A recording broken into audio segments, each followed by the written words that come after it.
Okay, good morning sir. स्वागतम, सुस्वागतम, शुभ स्वागतम.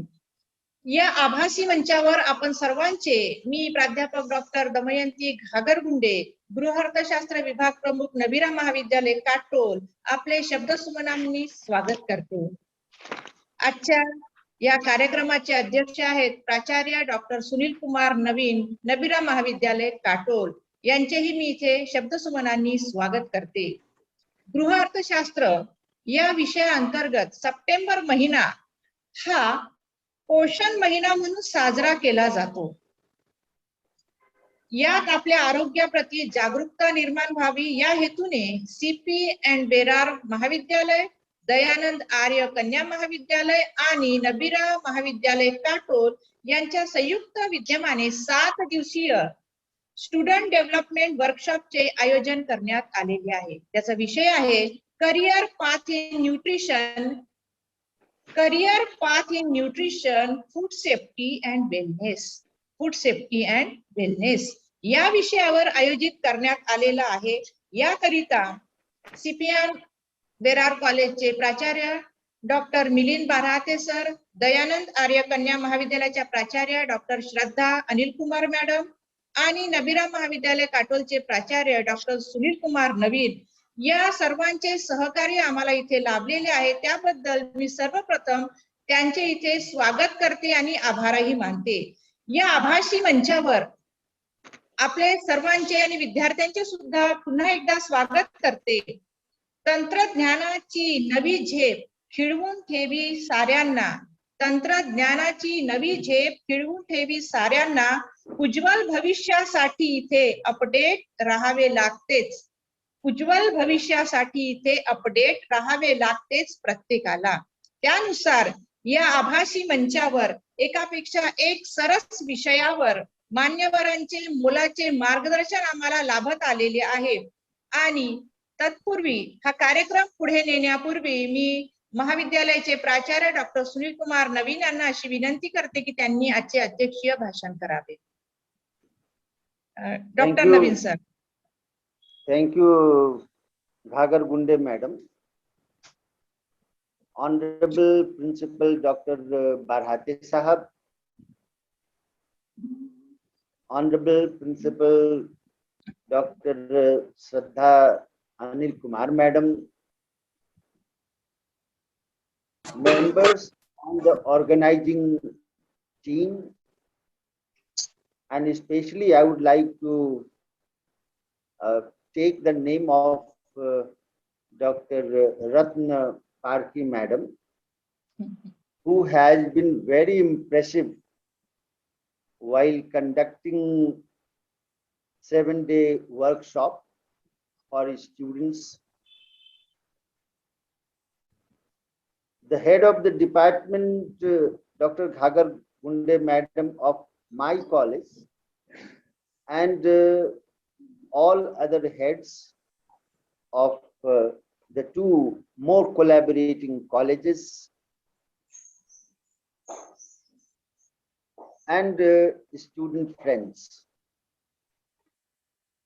In the morning itself, I was threatened by Dr. Ghagargunde madam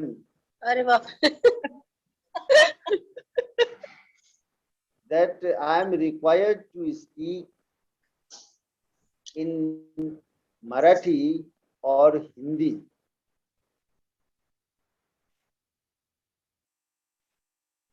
I felt, you see, that English is compulsory, you see, for all classes, BA Part 1, BA Part 2, and BA Final. And teachers of English, they have been teaching them, and students have been understanding also. I myself choose very simple English, very easy to understand by all groups of students. First, I would like to thank Dr. Barhate Sahab and Dr. Shraddha Anil Kumar Madam to give our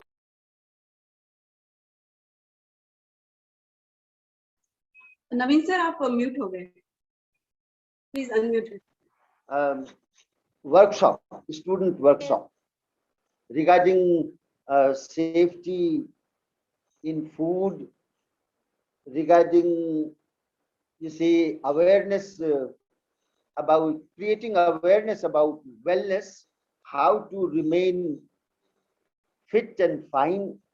Government of India also is very keen to make people of the country aware. Fit India Run program, you see, has recently been organized, you see, in which our college also participated and organized the event. Friends, nowadays, especially about, you see, when Diwali festival comes closer, you might have heard that lot many shopkeepers, lot many businessmen who prepare sweets, they do adulteration. Government of India and even the state governments, they have formulated many laws to hold such criminals, If you adulterate, you see, I mean, while preparing sweets and other adulteration, every day, I mean, we drink milk and we keep on saying that every day a glass full of milk should be taken, should be consumed by, especially by growing children, boys and girls.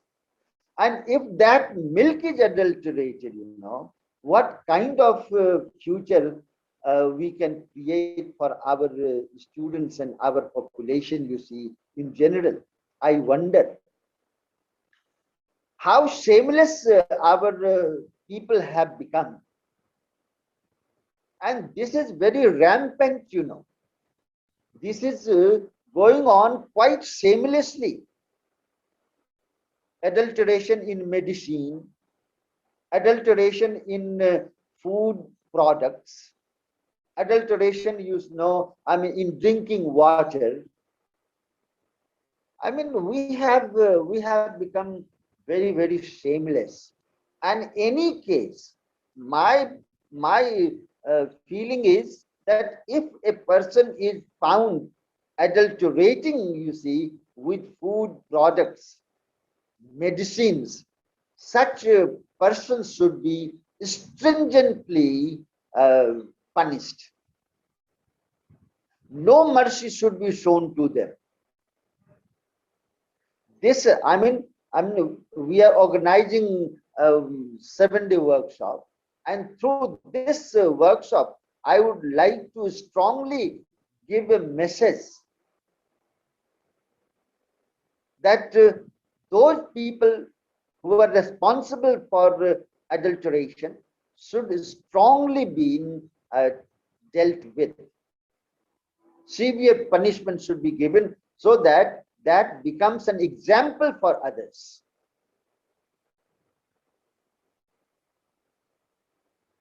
Well, regarding healthy diets, our old generation people, they kept on telling us about the nutritious values of simple things which are easily available around us.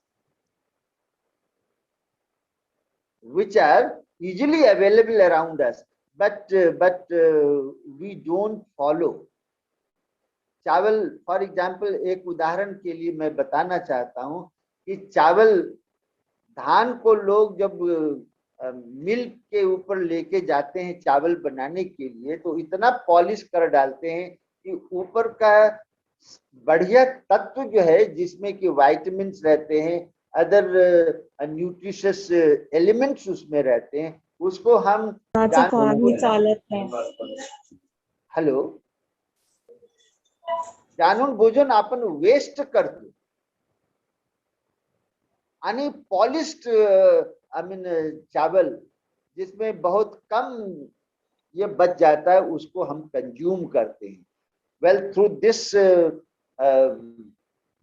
workshop I would like to give this message also. Let there be awareness among us that we should abide by our elderly persons who keep on telling us about the nutritious values of the things around us. So on this occasion, once again, I thank Dr. Barhate Sahab, Dr. Anil Kumar Madam, and all the organizing team members, Dr. Ratna Parki Madam, and my own head of the department, Dr. Ghagar Gunde, to offer me this great opportunity to share my thoughts and views. Thank you so much.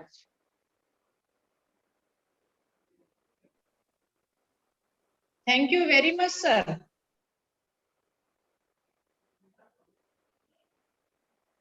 Damayanti madam unmute करा. Damayanti madam unmute करा तुम्ही स्वतःला. काही व्यापारी जे आहेत ते आपल्या देशाला कसे लुटत आहेत अन्न भेसळ करून आणि ते आपल्या आरोग्यासाठीही कसं घातक आहे याबद्दल प्राचार्यांनी आपल्या मनोगतामधून व्यक्त केलेलं आहे. याबद्दल मी सरांचे खूप खूप आभार मानते. धन्यवाद सर. यानंतर आपण पुढच्या कार्यक्रमाकडे वळू. ते म्हणजे आमच्या 7 दिवसीय जी कार्यशाळा आहे यामध्ये लाभलेले आपल्याला जे गेस्ट आहे त्याबद्दलची माहिती आपण घेऊया. त्यानंतर आपण आपल्या आजच्या पाहुण्यांचं मार्गदर्शन सुरू करूया. तर आपल्या भारतीय संस्कृतीत असं आहे की 1 तीळ 7 जणांनी वाटून खावा असे म्हटले जाते. 1 तीळ 7 जणांनी वाटून खावा. याचप्रमाणे आम्ही 7 दिवसीय कार्यशाळेमध्ये या पोषण आणि आहारावर मार्गदर्शन करताना त्याच्या करिअरच्या वाटा सांगत असताना आम्ही 7 जणांनी असे वेगवेगळे विषय घेऊन यांनी या प्रत्येक विषयातून तुमच्या आरोग्याला कसं मार्गदर्शन प्राप्त होईल याबद्दलच आम्ही इथे तुम्हाला थोडंसं काहीतरी देण्याचा आम्ही प्रयत्न केला जेणेकरून तुमच्या आरोग्याला, तुमच्या कुटुंबाला, तुमच्या संपूर्ण परिवाराला याची मदत होऊ शकेल.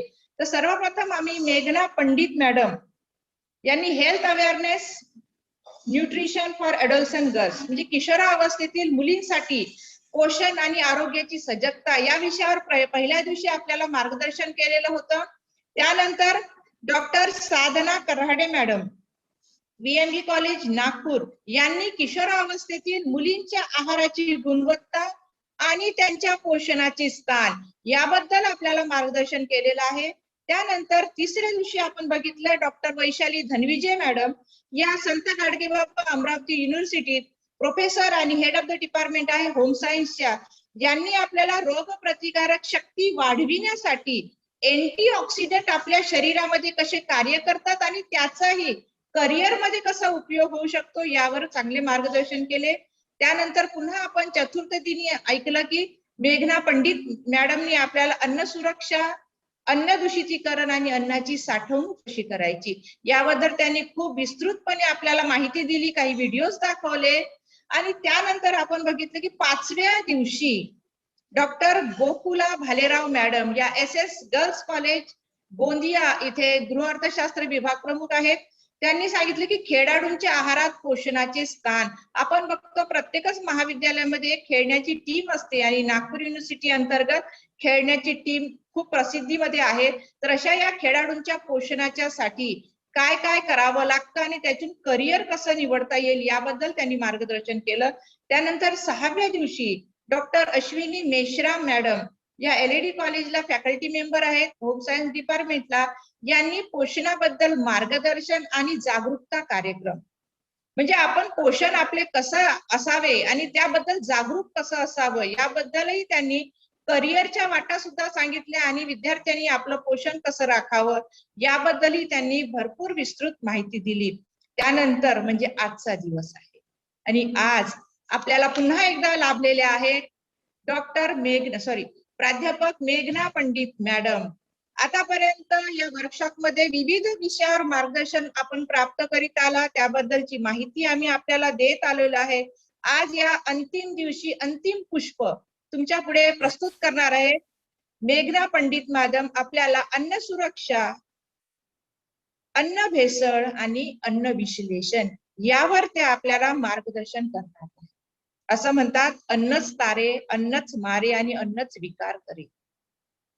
या अन्नाच्या नाना विविध तऱ्हा आपण आज बघणार आहोत की अन्न जे आहे ते आपल्या आरोग्यासाठी किती छान आहे, पण हेच अन्न दुसऱ्या दृष्टिकोनातून बघितलं तर किती घातक आहे. यावर मेघना पंडित मॅडम आज आपल्याला मार्गदर्शन करणार आहे. त्याबद्दल मी त्यांना आमंत्रित करते. मेघना Pandit madam. Namaskar, ma'am. Thank you so much for inviting me again. Thank you so much everybody for joining today. आज हमारा जो थर्ड टॉपिक है, थर्ड वर्कशॉप है, वो फूड एनालिसिस, फूड अडल्ट्रेशन और फूड प्रिजर्वेशन के ऊपर है. तो ज्यादा समय न लेते हुए मैं अपना प्रेजेंटेशन शुरू करती हूँ.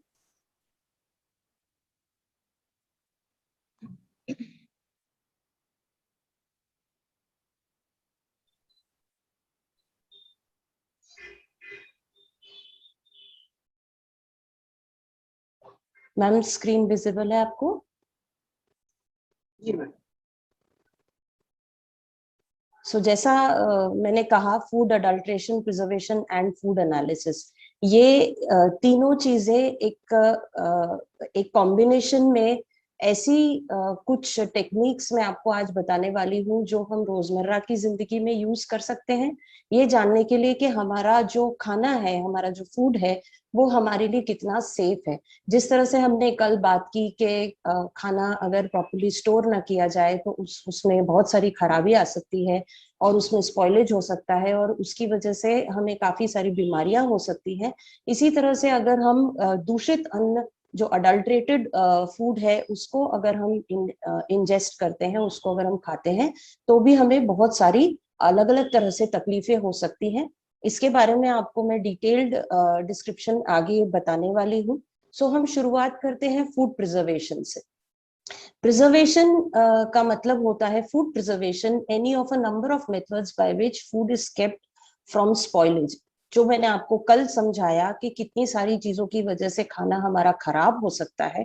पेरिशेबल आइटम्स जो है या सेमी पेरिशेबल आइटम्स जो है वो हमारी खराब हो सकती है, उनको हम किस तरह से बचा के रखें. सो जब से मतलब हम सोच भी नहीं सकते, तब से जो हमारा ह्यूमन काइंड है वो खाने को प्रिजर्व करके, स्टोर करके रखने के लिए बहुत सारे अलग अलग तरीके अपनाता आया है. जब ह्यूमन काइंड जंगलों में रहा करती थी, तब भी ये पता चला है, तब भी ये साइंटिस्ट ने पता किया है, रिसर्चर्स ने पता किया है कि तब भी ये जो लोग थे उस समय के, जंगल में रहने वाले लोग, वो भी जैसे नदी में कोई खाने को रख देना ताकि वो ठंडा रहे और उसकी जो शेल्फ लाइफ, जैसे हम कहते हैं कि ज्यादा देर तक वो हमारे कंजम्पशन के लिए फिट रहे, वैसे कुछ मेथड्स इस्तेमाल करते थे. जैसे जैसे हम आगे बढ़ते गए, जैसे जैसे हमारा विकास होता गया, बहुत सारे नए नए इन्वेंशंस आए और बहुत सारी नई नई पद्धतियां आई, जिससे कि अब हमारे पास बहुत सारे ऑप्शंस हैं जिससे कि हम हमारे खाने को खराब होने से बचा सकते हैं. इसमें से बहुत सारे जो मेथड्स हैं, आप अगर कभी ध्यान देंगे तो हमारे रोजमर्रा की जिंदगी में हम घर में यूं भी इस्तेमाल करते हैं. जैसे अगर आपके घर में आपके किचन में अगर एक पोटैटो है, एक आलू है, उसको आप यूं ही रहने देंगे तो शायद वो 15-20 दिन में खराब हो जाएगा. लेकिन उसी आलू को अगर आपने छील कर उसके चिप्स बना दिए और उसको आपने ड्राई कर दिया सनलाइट में, तो वो काफी समय तक, साल भर तक भी वो खराब नहीं होता. तो जैसे ये एक छोटा सा मैंने आपको एग्जांपल दिया कि ड्राइंग, ऐसे ड्राइंग करने से जब हम मॉइस्चर जब हम कम कर देते हैं, जैसा मैंने आपको पिछले वर्कशॉप में बताया था कि माइक्रो ऑर्गेनिजम्स को ग्रो करने के लिए बहुत सारी चीजों की जरूरत होती है, उनमें से एक चीज होती है मॉइस्चर। सो अगर हम मॉइस्चर कम कर देते हैं हमारे खाने में से, तो उसको हम काफी लंबे समय तक कंजम्पशन के लिए, खाने के लिए बचा के रख सकते हैं। तो कोई भी ऐसी चीजें हैं जिसको हम ड्राई कर सकते हैं, बहुत सारे एग्जाम्पल्स हमारे किचन में हमको मिल सकते हैं। जैसे कि हम मिर्ची है, अब जैसे मिर्ची, नॉर्मल मिर्ची खराब हो जाती है, लेकिन अगर उसी को हमने सुखा दिया, सनलाइट में सुखा दिया, तो वो काफी लंबे समय तक यूं ही आप अपने कबर्ड में रख सकते हैं। हमारे जो सूखे हुए जितने भी हर्ब्स आते हैं, जैसे आजकल तो सूखी हुई तुलसी का यूज किया जाता है, सूखी हुई कड़ी पत्ता का यूज किया जाता है, ये अगर आप फ्रेश रखने की कोशिश करेंगे तो ऐसे आप उनको ज्यादा दिनों तक नहीं रख पाएंगे। लेकिन अगर आपके पास सप्लाई कम, अगर आपके पास सप्लाई जो है वो आपकी कंसिस्टेंट नहीं है, मतलब आपको अगला बैच कब मिलेगा ये आपको पता नहीं है, तो आप ये कर सकते हैं कि आप कुछ उसमें से सुखा के रख दीजिए, तो वो आपको लंबे समय तक के काम में आएंगे। ऐसे जितनी भी आप हरी सब्जियां हैं उनको सुखा के यूज किया जा सकता है। मेथी को हम कसूरी मेथी के रूप में इस्तेमाल करते हैं, जो सूखी हुई मेथी रहती है। इवन पुदीना सुखा के इस्तेमाल किया जा सकता है, तो उसके जो गुण हैं वो हमको लंबे समय तक मिलते रहते हैं। इसके अलावा स्मोकिंग किया जाता है हमारे देश में, स्पेशली हमारे एरिया में उतना ज्यादा इसका प्रचलन नहीं है, लेकिन जहां पर ठंडी जगहें होती हैं, जैसे नॉर्थ साइड हो गया या कुछ फॉरेन कंट्रीज में, तो जो मीट प्रोडक्ट्स रहते हैं उसको वो लोग स्मोक कर देते हैं, यानी जो लकड़ी को जलाकर उसका जो धुआं निकलता है उसमें उसको सुखाया जाता है, और उसकी वजह से वो जो फूड आइटम है उसको वो काफी समय तक खाने लायक बचा के रखा जा सकता है। इसके अलावा कल हमने बहुत विस्तार में फ्रिज की बात की, किस तरह से हमको फ्रिज में खाना स्टोर करना है सो दैट वो काफी लंबे समय तक हम उसको यूज कर सके। सो कूलिंग, फ्रीजिंग, ये भी ऑप्शंस होते हैं। सॉल्टिंग, पिकलिंग, ये हमारी ट्रेडिशन में, हमारे जो कल्चर है, इंडियन कल्चर में, ये शायद दादी परदादी के टाइम से ये चीजें चली आ रही हैं, क्योंकि हर एक घर में अचार बनते आए हैं, सबकी पद्धतियां ऑलमोस्ट सेम होती हैं, कि जहां पर भी आपने खाने में नमक का प्रमाण बढ़ाया, वहां पर माइक्रो ऑर्गेनिजम्स को ग्रो करने का ऑप्शन कम रहता है। इसका रीजन ऑस्मोसिस है, उस उतने डिटेल में हम जाएंगे नहीं, लेकिन आप ये समझ लीजिए कि अगर आपने किसी भी खाने में नमक का प्रमाण बढ़ाया, या आपने शक्कर का प्रमाण बढ़ाया, या आपने तेल का प्रमाण बढ़ाया, तो उसको हम काफी समय तक बचा के रख सकते हैं। यही पद्धतियां हमारे जो लोग हैं वो काफी समय से अचार बनाने के लिए यूज करते आए हैं। कभी भी आपको पता होगा तो जो घर में जितने भी अचार बनते हैं उसके ऊपर एक तेल की परत रखी जाती है। जब भी अचार निकाला जाता है तब भी मम्मी कहती है कि बेटा उसको दबा देना ताकि वो तेल की परत ऊपर बनी रहे, क्योंकि जब हम तेल की परत ऊपर रखते हैं किसी भी खाने के, तो वो खाना एयर की कांटेक्ट में नहीं आता, उसका जो उस खाने का कांटेक्ट एयर से कांटेक्ट नहीं होता। एयर और खाने के बीच में एक तेल की परत एक शील्ड की तरह बन जाती है। उसकी वजह से जो माइक्रो ऑर्गेनिजम्स हैं उनको, जैसा मैंने लास्ट टाइम आपको बताया था कि माइक्रो ऑर्गेनिजम्स को ऑक्सीजन की भी जरूरत होती है ग्रो करने के लिए, तो उनको ऑक्सीजन नहीं मिलता और वो ग्रो नहीं करते और आपका खाना सुरक्षित रहता है। अगर हम इंडस्ट्रियल लेवल पे बात करें, अगर हम कोई फैक्ट्री के लेवल पे बात करें, या हम कमर्शियल लेवल पे बात करें, तब भी ऐसे बहुत सारे ऑप्शंस हैं आजकल प्रिजर्वेशन के, जिसमें कि कैनिंग एक बहुत कॉमनली यूज्ड किया हुआ ऑप्शन है, जहां पर वैक्यूम का इस्तेमाल किया जाता है। जब खाना पैक किया जाता है तो उसमें से सारी हवा को निकाल दिया जाता है। अगर हम सारी की सारी हवा निकाल देंगे तो सेम प्रिंसिपल अप्लाई होता है जो ऑयल में होता है, कि माइक्रो ऑर्गेनिजम्स को ऑक्सीजन नहीं मिलेगा और वो काम नहीं कर पाएंगे और आपका खाना सुरक्षित रहेगा। इसके अलावा काफी सारे केमिकल्स ऐड किए जाते हैं, जो मैंने आपको फूड लेबल में बताया था कि आप देख सकते हैं कि उसमें कोई एडिटिव्स है क्या, प्रिजर्वेटिव्स है क्या। बहुत क्लियरली मेंशन्ड रहता है किसी भी पैकेट आइटम में कि इसमें कौन सा प्रिजर्वेटिव डाला हुआ है। सो हो सकता है कोई गैस यूज की गई हो सकता है कोई केमिकल, कोई सॉल्ट, कोई बहुत सारे अलग अलग प्रिजर्वेटिव्स हैं जिनको इंडस्ट्रियल और कमर्शियल यूज के लिए यूज किया जाता है। अगर हम आज जो टॉपिक पे हम बात कर रहे हैं, कल और आज जो हमने बात की, वो हमारा पूरा फूड टेक्नोलॉजी का टॉपिक है। सो फूड टेक्नोलॉजी के कंटेक्स्ट में अगर हम देखें, और क्योंकि हम करियर की बात कर रहे हैं, तो आगे जाकर अगर किसी को फूड प्रिजर्वेशन में काम करना है तो उनको ये प्रिजर्वेटिव्स की जान होना बहुत जरूरी है। इसका प्रमाण कितना यूज करना है, इसको किस तरह से यूज करना है, उसके जो डिटेल्ड उसका जो ट्रेनिंग है वो काफी सारे अलग अलग इंस्टीट्यूट्स में मिलता है। तो उसके बारे में भी हम आगे जब करियर प्रोस्पेक्ट्स की बात करेंगे तब मैं आपको इसके बारे में विस्तार से बताऊंगी। सो ये हमारा फूड प्रिजर्वेशन की बात हो गई कि कैसे हम हमारे खाने को खराब होने से बचा सकते हैं। इसका फायदा ये है, अगर हम फूड को प्रिजर्व करके रखते हैं तो ऑब्वियसली हमारा वेस्टेज कम होता है, हमको खाना काफी लंबे समय तक खाने को मिलता है। अगर कोई ऐसी चीज है जो सीजनल है, जैसे गाजर हो गए या फिर मटर हो गए या आम जो आते हैं, कच्चे आम जो आते हैं वो सीजनल होते हैं, लेकिन अगर हम उनको प्रिजर्व कर ले किसी भी तरीके से तो हम उनको लंबे समय तक या साल भर भी किसी भी मौसम में हम उनका फायदा ले सकते हैं। इसके अलावा प्रिजर्वेशन एक बहुत इंपॉर्टेंट टेक्निक है ट्रांसपोर्ट के लिए। जब हमको खाना एक जगह से दूसरी जगह भेजना है तो हमको ये ध्यान रखना पड़ता है कि जो ट्रांसपोर्ट का टाइम है उसमें खाना खराब नहीं होना चाहिए।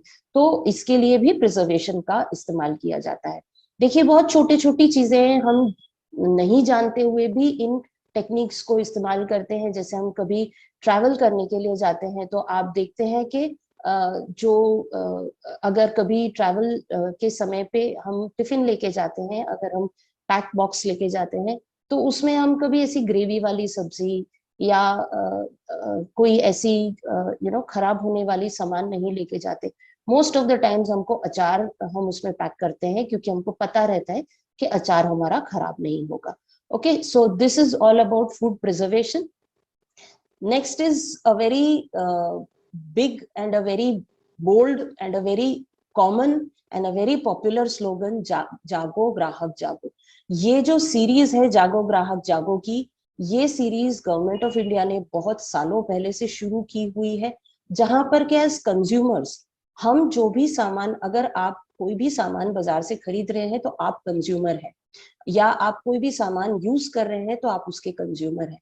तो कंज्यूमर्स को अपने राइट्स किस तरह से पता होने चाहिए, किस तरीके से आपको ये जागरूकता होनी चाहिए कि आप जो सामान खरीद रहे हैं उसमें आपके साथ कोई छल न कर जाए, आपको कोई चीट न कर जाए, और आप अपनी हेल्थ का किस तरह से इसमें हेल्थ को किस तरीके से आप सिक्योर रख सकते हैं। सो अवेयरनेस होना बहुत जरूरी है। हमको हमारे स्तर पे ये जानकारी होना बहुत जरूरी है कि हम जो खाना खा रहे हैं या हम जो खाना खरीद रहे हैं वो हमारे लिए कितना सेफ है।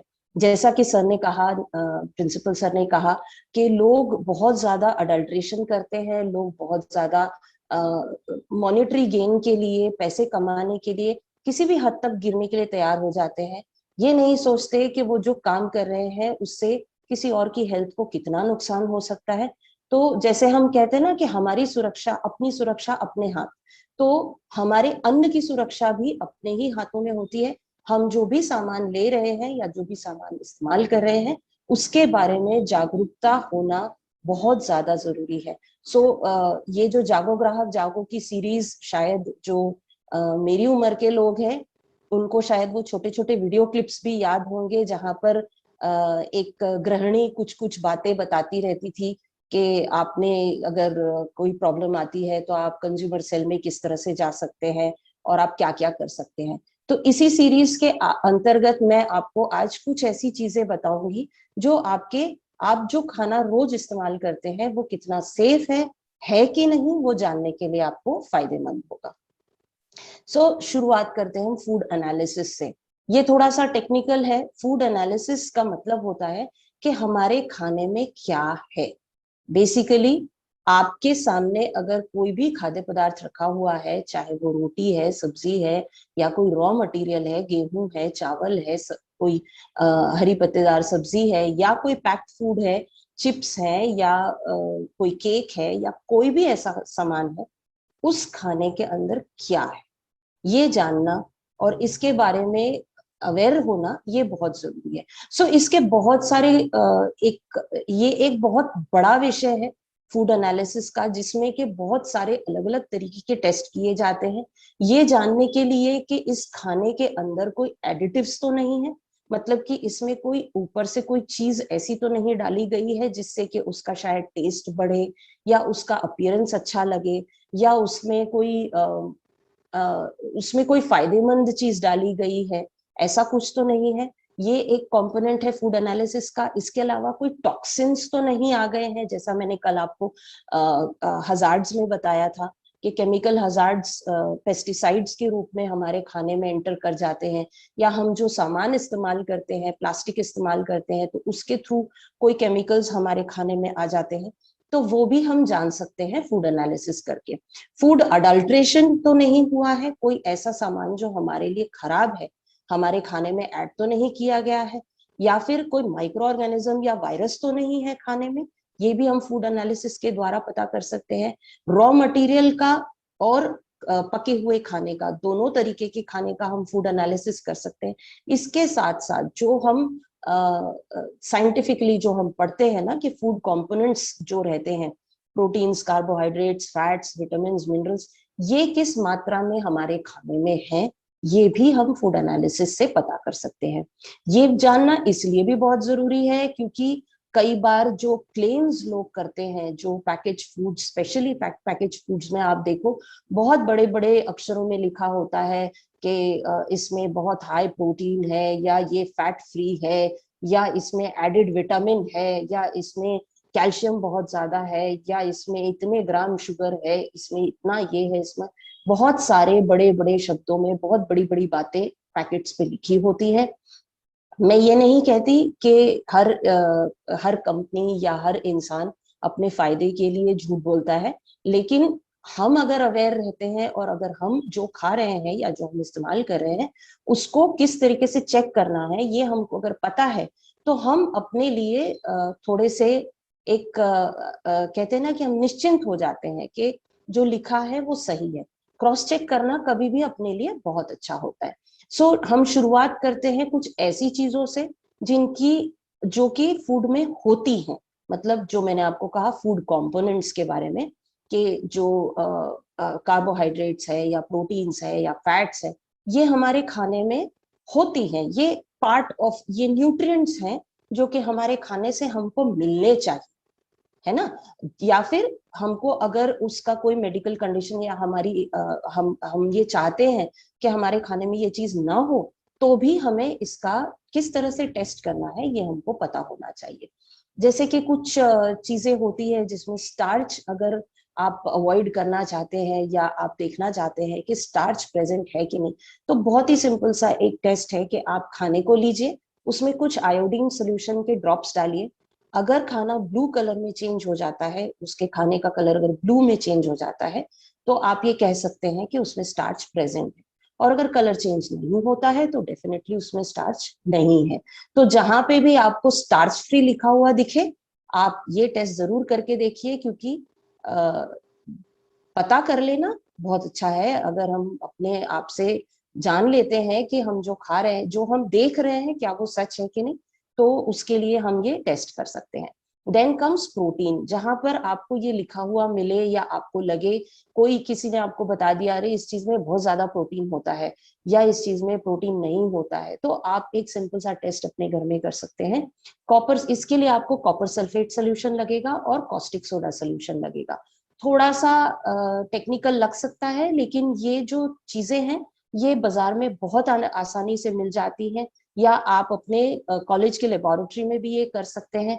प्रेरणा मैम से हमारी ये बात भी हुई थी कि अगर हम ऑफलाइन होते तो हम ये करके दिखाते, लेकिन कोविड के कारण हम उसके लिए थोड़े से हमारे हाथ बंध जाते हैं।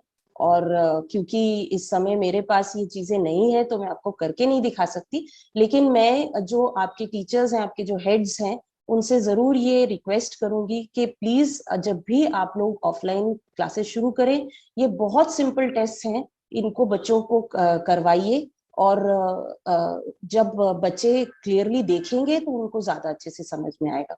सो प्रोटीन के टेस्ट के बारे में जैसा मैंने कहा कि कॉपर सल्फेट सोल्यूशन और कॉस्टिक सोडा सोल्यूशन लगेगा। हमको कुछ नहीं करना है, खाने को थोड़ा सा मसल लेना है, उसका थोड़ा सा पेस्ट जैसा बना लेना है, उसमें थोड़े से ड्रॉप्स कॉपर सल्फेट सोल्यूशन के डालिए और फिर कुछ ड्रॉप्स कॉस्टिक सोडा सोल्यूशन के डालिए। अगर उस खाने का कलर पर्पल कलर का हो जाता है तो आप कह सकते हैं कि उसमें प्रोटीन अच्छी मात्रा में प्रेजेंट है। और अगर कलर नहीं चेंज होता है तो आप जान सकते हैं कि इसमें प्रोटीन प्रेजेंट नहीं है। ऑब्वियस है कि जितना ज्यादा प्रोटीन होगा उतना गाढ़ा कलर आएगा। अगर हल्का कलर है तो आप समझ सकते हैं कि ये अच्छा सोर्स नहीं है प्रोटीन का। जो खाना है वो आपका सोर्स, जो प्रोटीन का जो सोर्स है वो अच्छा नहीं है। देन हम आते हैं फैट्स पे। आजकल सबको बड़ा ये रहता है, हमको तो तेल कम खाना है, हमको तो फैट फ्री खाना खाना है, और बहुत बड़े बड़े शब्दों में पैकेट्स पे लिख के आता है कि ये तो खाना फैट फ्री है। देखिए, कुछ भी नहीं करना है, सिंपली आपको खाने को एक पेपर में रैप करना है। अगर फिल्टर पेपर हो तो बहुत अच्छी बात है, नहीं तो आप नॉर्मल कोई भी पेपर में उसको रैप करिए, अच्छे से उसको मसलिए। जैसे हम गुस्सा उतारते हैं ना किसी चीज पे, अच्छे से उसको मसलिए। और बहुत सिंपल सी बात है, अगर उस पे तेल के धब्बे आ गए तो उसमें ऑयल, उसमें फैट था, और अगर पेपर पे तेल के धब्बे नहीं आए तो उसमें फैट नहीं था। सो आप देख सकते हैं कि बहुत ही एक 10 सेकंड के टेस्ट हैं ये, जिससे कि हम बहुत आसानी से जान सकते हैं कि जो बड़े बड़े क्लेम्स ये कंपनियां करती हैं वो सही है कि नहीं है। और खुद से जानकर, खुद से कर अगर हम ये खाना कंज्यूम करते हैं तो हमको भी बड़ी निश्चिंता रहती है कि हमने टेस्ट करके अपने आप को अश्योर करके हमने ये खाना खाया हुआ है। सो ये तो हो गई चीजें जो कि हमारे लिए फायदेमंद है, या ये हमारे न्यूट्रिएंट्स है। इसमें कोई हमको ये खाने या ना खाने से हमको कोई नुकसान नहीं होने वाला है। ये सिर्फ हम हमारी जानकारी के लिए हम ये टेस्ट करने की बात करते हैं। लेकिन आगे बढ़ते हुए एक बहुत हॉरिबल टॉपिक पे हम आते हैं, विच इज फूड अडल्ट्रेशन।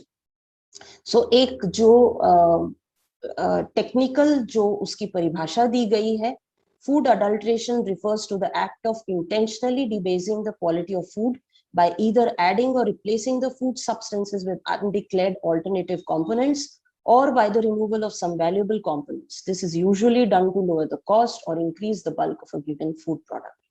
एक एक शब्द आपको अच्छे से समझाती हूँ मैं। फूड अडल्ट्रेशन, फूड को फूड में मिलावट करना, इसका अर्थ होता है act of intentionally debasing the quality of food. जानकर जो क्वालिटी है फूड की उसको खराब करना। किस तरीके से? बाय एडिंग और replacing the food substances bye undeclared alternative components. जो उसके अच्छे तत्व हैं, जो उसकी अच्छी चीजें हैं, उसको हटा लेना, या कोई ऐसी चीज उसमें ऐड करना जो कि अच्छी नहीं है या सेम स्टैंडर्ड की नहीं है, या फिर उसमें से कोई जो मूल्यवान चीजें होती हैं, जैसे कि आलमंड्स में से आलमंड ऑयल निकाल लिया जाता है, उस तरीके का कोई काम करना, उसको फूड अडल्ट्रेशन कहा जाता है। और जैसा प्रिंसिपल सर ने कहा कि ये सिर्फ और सिर्फ मॉनेटरी गेन के लिए किया जाता है, ये सिर्फ और सिर्फ पैसा कमाने के लिए किया जाता है, या ताकि जो खाना है, जो भी प्रोडक्ट है उसकी क्वांटिटी बढ़ाई जा सके, या फिर उसका जो कॉस्ट है वो कम किया जा सके और उसको ज्यादा दामों में बेचा जा सके। सो बड़े दुख की बात है कि आजकल लोग इतने घिनौनी चीजों पे उतर आए हैं कि खाने जैसी चीज के साथ भी इस तरीके का काम करते हैं सिर्फ पैसा कमाने के लिए, which is like very very horrible. So हम पूरी दुनिया को तो नहीं बदल सकते, लेकिन हम अपनी जागरूकता अपने अंदर, अपने खाने के बारे में और अपनी चीजों के बारे में किस तरीके से हमको अवेयर रहना है, वो तो भी हम कर सकते हैं। सो आगे हम देखते हैं कुछ फूड अडल्ट्रेंट्स। कुछ की बात कर रही हूं मैं, ये आपको लिस्ट बड़ी लंबी दिख रही होगी, लेकिन यकीन मानिए लिस्ट इससे बहुत ज्यादा लंबी है। आपका ऐसा कोई भी खाना नहीं है जिसको लोगों ने अपने फायदे के लिए अडल्ट्रेट करने की कोई ना कोई टेक्निक नहीं निकाली है। और इससे जो नुकसान होता है वो कैंसर से लेकर, लिवर डिसऑर्डर से लेकर, स्टमक अपसेट से लेकर, जॉइंट पेन से लेकर, हार्ट इश्यूज से लेकर, आई इश्यूज, स्किन इश्यूज, ट्यूमर्स, जो आप बोले उस सब, वो सारी चीजें इन अडल्ट्रेशन की वजह से हमारे बॉडी के अंदर हो सकती है। कुछ चीजें मैं आपको पढ़ के बताती हूँ, जैसे कि जो हमारी चने की दाल है या तुअर की दाल है, उसमें केसरी दाल का इस्तेमाल, उसमें केसरी दाल मिला दी जाती है। और जिन लोगों ने न्यूट्रिशन बैकग्राउंड के लोग जानते हैं कि केसरी दाल से लेथारिज्म या कैंसर होने का बहुत बड़ा खतरा होता है। चाय में जो है, चाय की पत्तियों में यूज्ड टी लीव्स डाली जाती हैं, उसमें कलर इस्तेमाल किया जाता है जिससे कि लिवर खराब हो सकता है। कॉफी पाउडर में कोई दूसरे सीड्स के पाउडर डाल दिए जाते हैं। या दूध तो एक ऐसी चीज है जिसके अंदर कोई चीज नहीं बची जिस तरह से दूध को अडल्ट्रेट नहीं किया जाता। डिटर्जेंट मिलाया जाता है, स्टार्च मिलाया जाता है, पानी मिलाया जाता है, और भी बहुत सारे केमिकल्स हैं वो मिलाए जाते हैं। इस तरीके से, और ये जो अडल्ट्रेटेड फूड है अगर हम उसको खाते हैं, अगर हम इस तरीके का दूध है उसका सेवन करते हैं, तो हमको काफी सारे गैस्ट्रोइंटेस्टिनल प्रॉब्लम्स हो सकते हैं। या फिर जैसे जो सफेद जो चीजें होती है, जैसे शक्कर हो गई, पीठी शक्कर जिसको हम कहते हैं, जिसका इस्तेमाल आगे जाकर अभी दिवाली के टाइम में तो बहुत ज्यादा होने वाला है, जब घर में मिठाइयां बनेंगी तो जो पीठी शक्कर है या नमक है, उसमें सफेद जो पाउडर है, जैसे चौक का पाउडर हो गया या टैल्कम पाउडर हो गया, उसको मिलाया जाता है ताकि उसमें से वो प्रॉफिट ज्यादा बनाए। या फिर जैसे जो टर्मरिक, जो हमारी हल्दी है उसमें येलो कलर का पाउडर, दूसरा डाइज जो है वो मिलाई जाती है। या जो हमारी मिर्ची है, लाल मिर्ची पाउडर जो है, उसमें ब्रिक का पाउडर यानी ईंट का पाउडर करके डाला जाता है, या उसमें सॉडस्ट मिलाई जाती है। उससे भी काफी सारे प्रॉब्लम्स स्टमक के हो सकते हैं। और अगर उसमें आर्टिफिशियल कलर्स डाले गए तो उससे कैंसर का भी खतरा हो सकता है।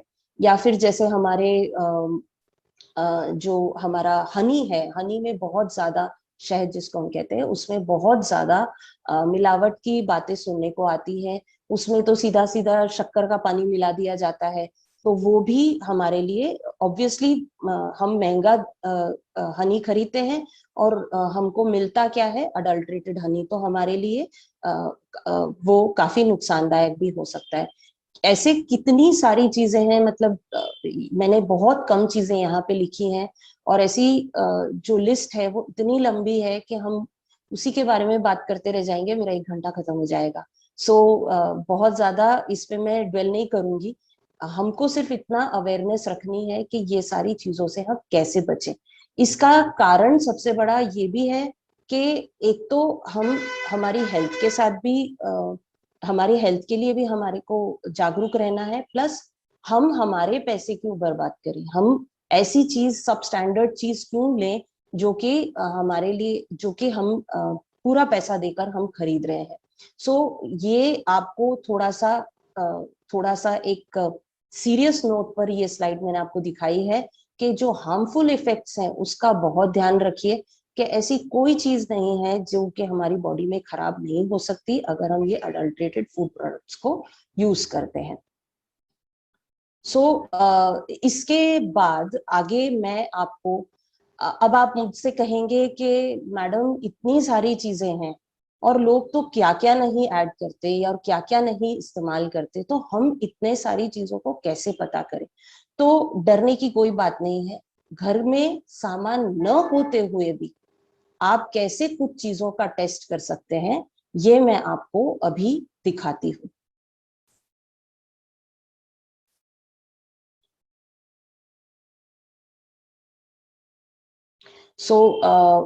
प्रेरणा मैम, यस मैम।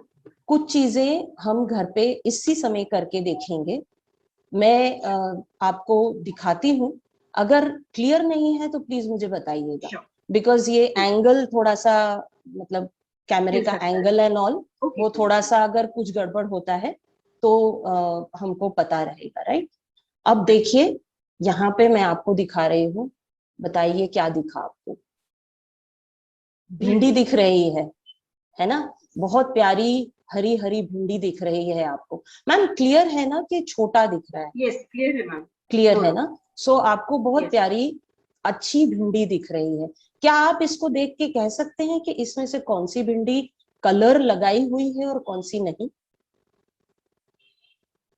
ये एज गृहिणियां हम जानते भी हैं कि जब हम बाजार में जाते हैं तो हमको बहुत फ्रेश दिखने वाली, बहुत ब्राइट कलर की दिखने वाली सब्जियां दिखती हैं और वो हमको अट्रैक्ट करती हैं।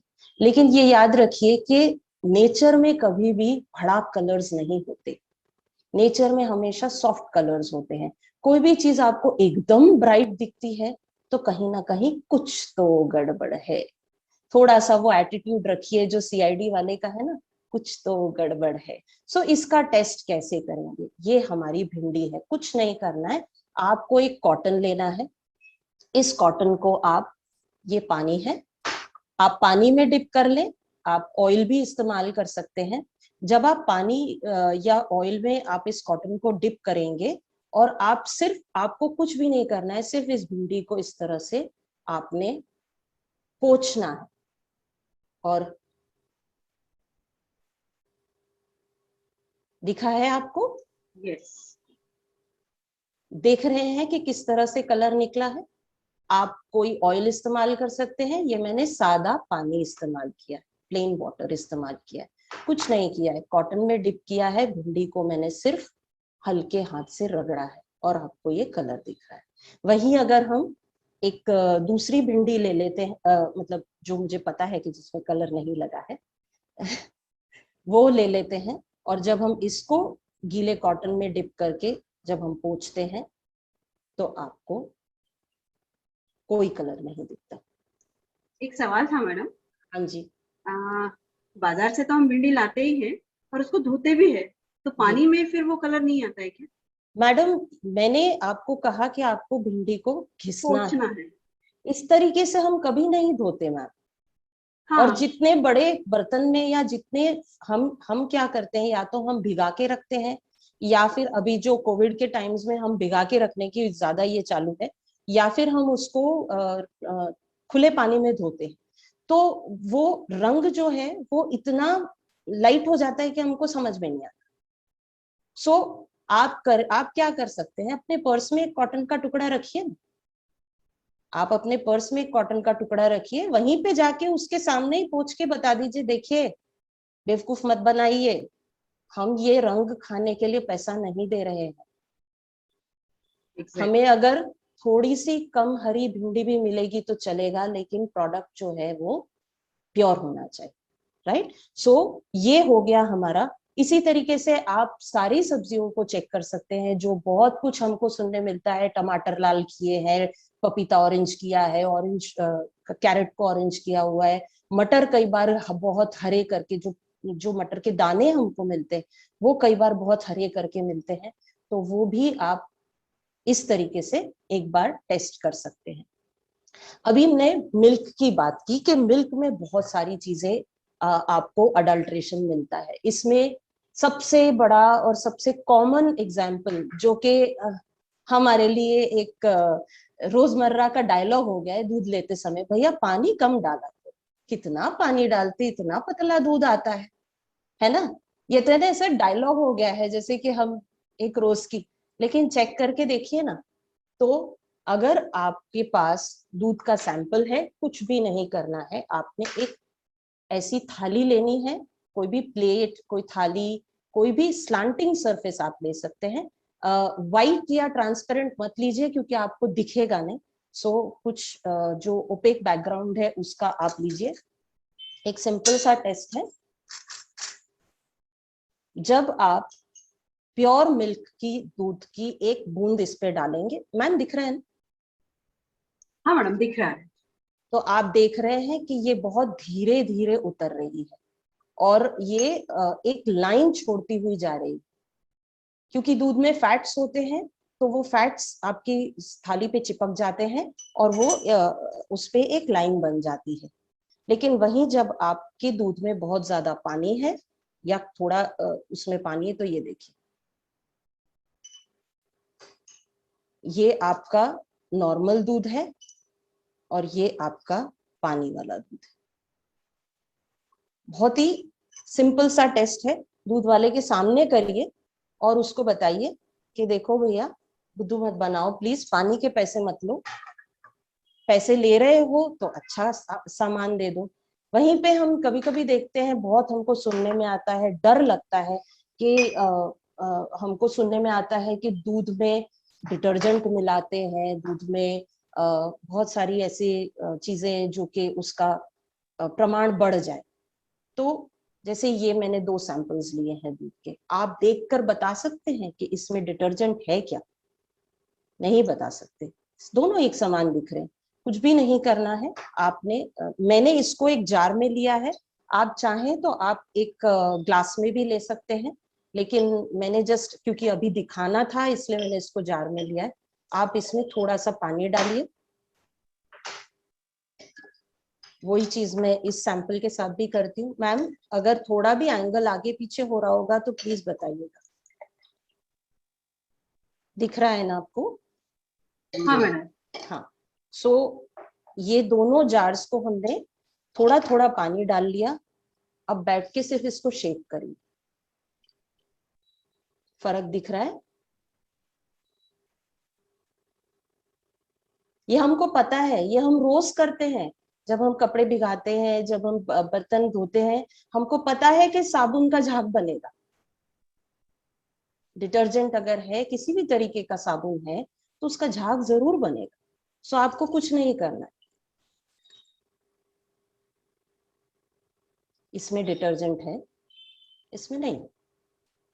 अच्छा दूध होगा, उसमें ऐसी कोई चीज नहीं है जिसका झाग बने, लेकिन अगर उसमें कोई भी ऐसे तत्व है जिसका झाग बन सकता है, तो वो आपको इस तरह से दिखेगा और ये झाग जाएगा नहीं। कई बार होता है कि हम दूध जब डालते हैं तो उसमें थोड़े से बबल्स आते हैं, लेकिन जब दूध थोड़ी देर रखा रहेगा तो वो कंप्लीटली प्लेन सतह हो जाती है इस तरीके से। लेकिन अगर डिटर्जेंट का झाग है तो वो नहीं जाएगा, वो इसी तरीके से बना रहेगा। सो ये भी एक बहुत सिंपल टेस्ट है जिसको हम घर में कर सकते हैं। अब मैं बात करती हूँ कुछ कलर्स की। बहुत टेंशन होती है कि हमारी मसालों में, हमारे नमक में, शक्कर में कलर्स मिलाए जा रहे हैं। पहले के जमाने में तो लोग घर में बनाते थे तो शुद्धता की गारंटी रहती थी, लेकिन आजकल हमारी व्यस्त जिंदगी है, हम सोचते हैं कि चलो रेडीमेड मिल रहा है ले लेते हैं। तो अगर हमारे पास लाल मिर्ची पाउडर है, दिख रहा है आपको यहाँ पे, ये लाल मिर्ची पाउडर में आप ऐसे पता नहीं कर सकते कि कोई एडिटिव है कि नहीं। आपको सिर्फ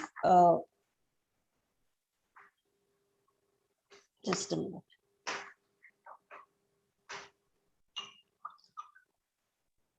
आपको सिर्फ एक ग्लास पानी लेना है, इसमें ये पाउडर ऐड कर देना है,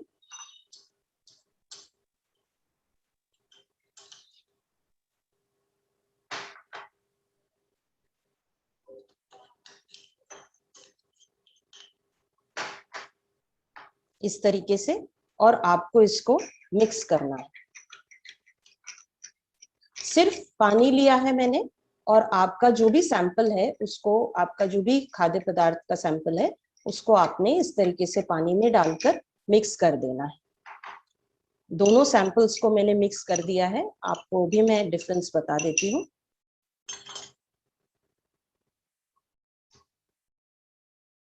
ये जो सैंपल है, ये वाला ज्यादा लाल दिख रहा है आपको, यानी इसमें रंग मिलाया गया है।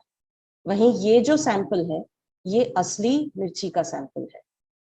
सो अगर हमारे पास, एज साइंस पीपल, हमको पता है कि हम कंट्रोल एंड सैंपल की बात करते हैं कि हम किससे कंपेयर करें। अगर हमारे पास ऐसा कोई कंट्रोल में नहीं है कि हम किस चीज से कंपेयर करें, तो घर में ही सूखी लाल मिर्ची थोड़ी सी पीस लीजिए, उसका एक पानी में इस तरीके से एक बना लीजिए कि ऐसा आपकी जो बाजार से लाई हुई पाउडर मिर्ची है उसका ऐसा रंग आना चाहिए, क्योंकि आपने घर में जो सूखी मिर्ची पीसी है वो तो प्योर है। लेकिन अगर आपकी मिर्ची का सोल्यूशन ऐसा दिखता है, इसका मतलब है इसमें रंग मिलाया है। मैम डिफरेंस दिख रहा है? जी मैडम, अच्छे से। सो ये बहुत ही इजी सिंपल टेस्ट है। इसको आप अपनी दूसरी भी कुछ चीजें हैं जिसमें आप यूज कर सकते हैं। हल्दी में नहीं कर सकते क्योंकि हल्दी तो येलो ही आएगी, बट जैसे धनिया पाउडर है, जीरा पाउडर है, या गरम मसाले हैं, उसमें अगर आपको ऐसा लगता है कि ये शायद कलर मिलाया हुआ होगा, तो ये याद रखिए कि कलर वाली कोई भी चीज होगी उसका रंग छूटेगा, वो रंग छोड़ देगी। तो जब भी आप उसको पानी में डालेंगे तो आपको उसका फर्क दिख के आएगा। और जो ओरिजिनल चीज है, जो भी जैसा हम कहते हैं ना कि हमको जो रंग भगवान ने दिया है वो हमारा कभी छूटता नहीं, वैसे ही खाने के भी जो भी रंग है, टमाटर का रंग कभी छूटेगा नहीं, हरी मिर्ची का रंग कभी छूटेगा नहीं, कभी गाजर का रंग छूटेगा नहीं, कभी संतरे का रंग छूटेगा नहीं, कभी चावल का रंग छूटेगा नहीं।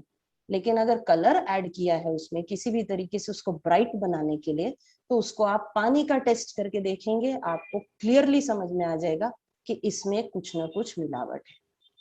अब हम बात करते हैं एक और चीज की, नमक।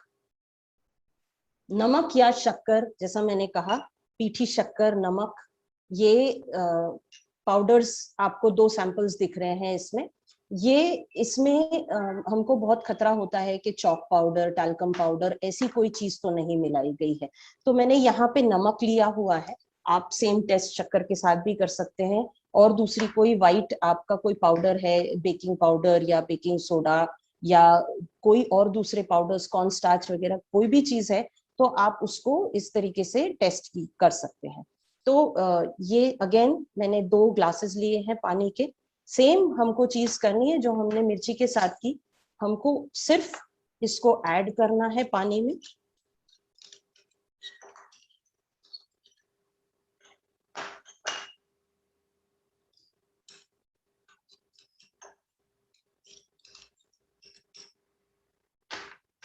और हम सब जानते हैं कि नमक शक्कर जो है वो पानी में कंप्लीटली घुल जाता है, राइट? उसपे आपको रंग नहीं दिखेगा। नमक या शक्कर होगी तो वो कंप्लीटली पानी में डिसॉल्व हो जाएगी, उससे कलर, पानी का कलर एकदम से चेंज नहीं होता है। वहीं अगर कोई भी तरीके की मिलावट है तो आपको पानी का कलर चेंज हुआ दिखेगा। ये आपका मिलावटी नमक है, ये आपका शुद्ध नमक है। मैंने बहुत ज्यादा भी मिक्स नहीं किया है, आप थोड़ा सा और उसको मिक्स करेंगे तो पूरा नमक डिसॉल्व हो जाएगा और पानी आपका ट्रांसपेरेंट हो जाएगा। लेकिन वही जो मिलावटी नमक है वो इसी तरीके से आपको दिखेगा। इसके अलावा थोड़ा सा आप देख सकते हैं, अगर आपको दिख रहा होगा तो कुछ पार्टिकल्स आपको चिपके हुए दिखेंगे। हाँ, दिख रहे हैं। सो अगर कोई ऐसा पाउडर इस्तेमाल किया गया है, स्पेशली टैल्कम पाउडर या चौक का पाउडर, तो वो भी आपको इस तरह से ऊपर की सतह पे चिपका हुआ या तैरता हुआ दिखेगा। वहीं नमक के पानी में आपको ऐसी कोई चीज नहीं दिखेगी, न शक्कर के पानी में दिखेगी न नमक के पानी में दिखेगी। सो ये हो गए हमारे कुछ ऐसे टेस्ट जिसके लिए ना हमें कोई रिएजेंट की जरूरत है, ना हमें कोई सामान अलग से चाहिए, बल्कि हम बाजार में खड़े खड़े भी ये टेस्ट कर सकते हैं।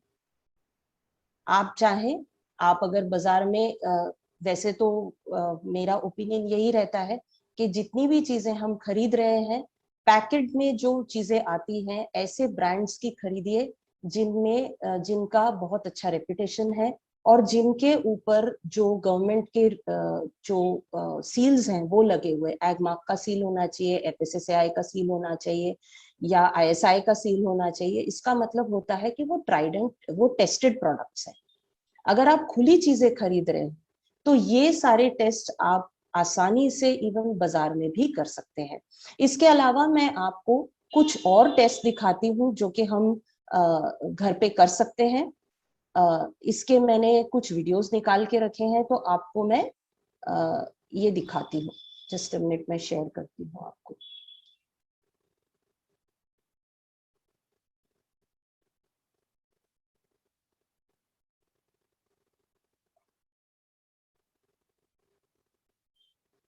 सो यहाँ पे हम एक अगेन एक ऐसी चीज, ऑयल, जो कई बार हमको ऐसा लगता है कि हमारे तेल में कोई मिलावट है, स्पेशली ट्राई ऑर्थोक्रिसाइल फॉस्फेट की मिलावट तेल में की जाती है।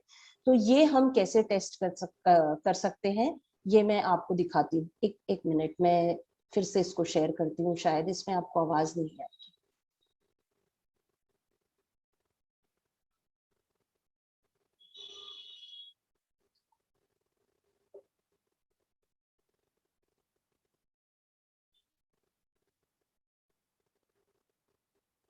ओके, फिलहाल में हम ये देख लेते हैं।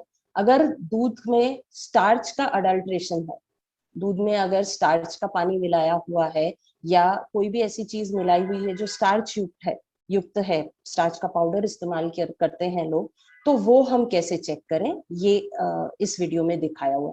मैम आवाज आती है कि नहीं, प्लीज एक बार कंफर्म ठीक करें। है, Is your milk adulterated आवाज आ with रही है। starch? Okay, Let's do a simple test. Boil 2-3 ml of milk sample with 5 ml water and let it cool down. Add 2 or 3 drops of iodine solution to the milk samples. Pure milk does not change color. Milk adulterated with starch turns blue.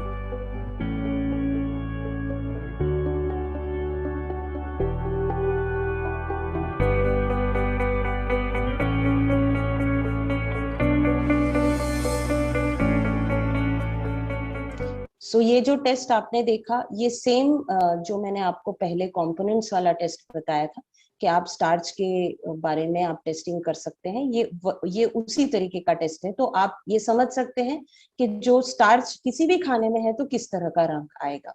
ठीक है, इसके बाद मैं आपको एक और test दिखाती हूँ जो हम घर में कर सकते हैं।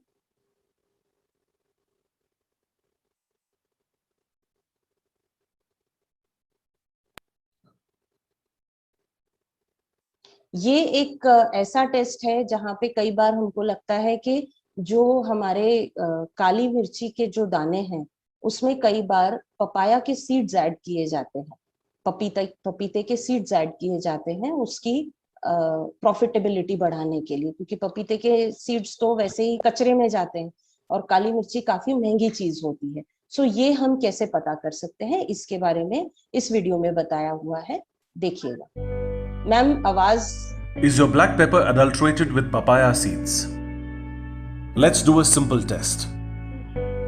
Take a white paper, spread some black pepper on the white paper. Observe the appearance of the sample with a magnifying glass. The unadulterated pepper seeds will appear brown with wrinkled surface and characteristic smell and pungent taste. Adulterated seeds appear shrunken with smooth surface and oval shape. The color is greenish brown or blackish brown.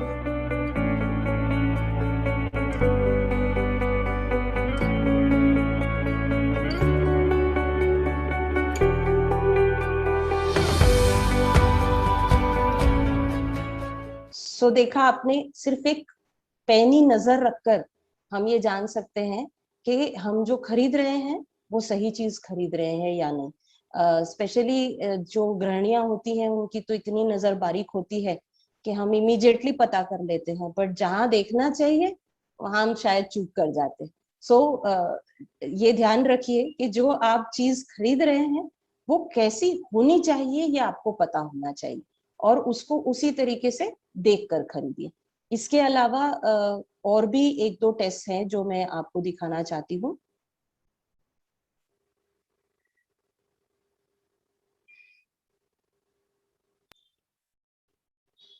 Okay, sorry, we have already done this.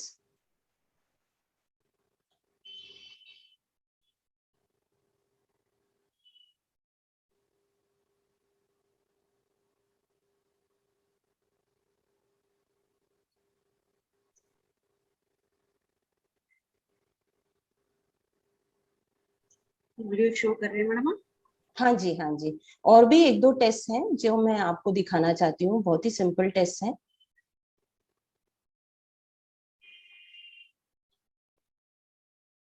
Yes, another thing, मैंने कहा ना आपको कि दूध में कोई ऐसी चीज नहीं है जो कि मिलाई नहीं जाती। सो एक और चीज है यूरिया, जो कि दूध में मिलाने का बहुत सुनने में आता है। तो इसके लिए भी बहुत सिंपल सा टेस्ट है, देख लीजिए, वीडियो में आपको दिखाया हुआ है। Is your milk adulterated with urea? Let's do a simple test. Take a teaspoon of milk in a test tube. Add half a teaspoon of soyabean or arhar dal powder in the test tube. Mix up the contents thoroughly by shaking the test tube. Wait for 5 minutes. Now dip a red litmus paper. Wait for half a minute. Remove the red litmus paper. The red litmus paper dipped in the unadulterated milk does not change color. The red litmus paper in the adulterated milk turns blue.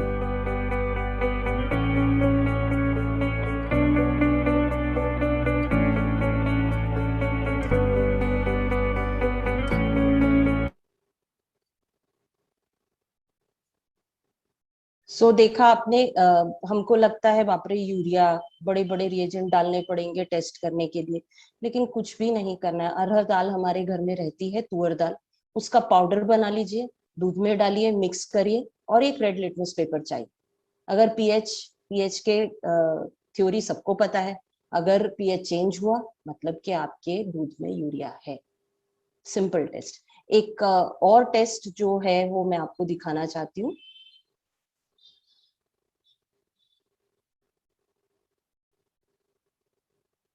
जैसा मैंने कहा कि oil की testing, दूध देख लिया, मसाले, नमक, इवन सब्जियां देख ली हमने, दूध के तो काफी सारे देख लिए, लेकिन ऑयल के लिए कई बार हमको टेंशन रहती है कि हमारे ऑयल में कोई अडल्ट्रेंट तो नहीं है। तो जो मैंने आपको बताया कि common food adulterant, common oil adulterant रहता है, उसके बारे में हम कैसे टेस्ट करेंगे ये इस वीडियो में बताया हुआ है। और try ऑर्थोक्रिसल phosphate,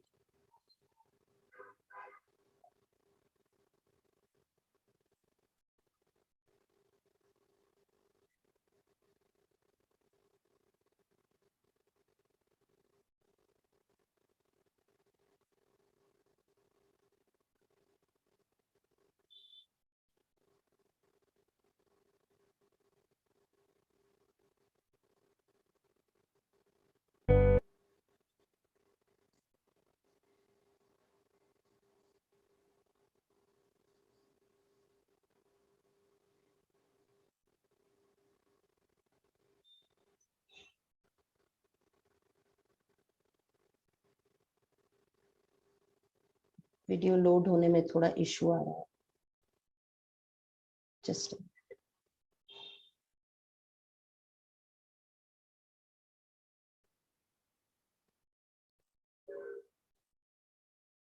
Add a little amount of yellow butter. Is your oil adulterated with triorthocrysyl phosphate? Let's do a simple test. Take 2 ml of oil in a container. Then add a little amount of yellow butter to it. The unadulterated oil remains unchanged.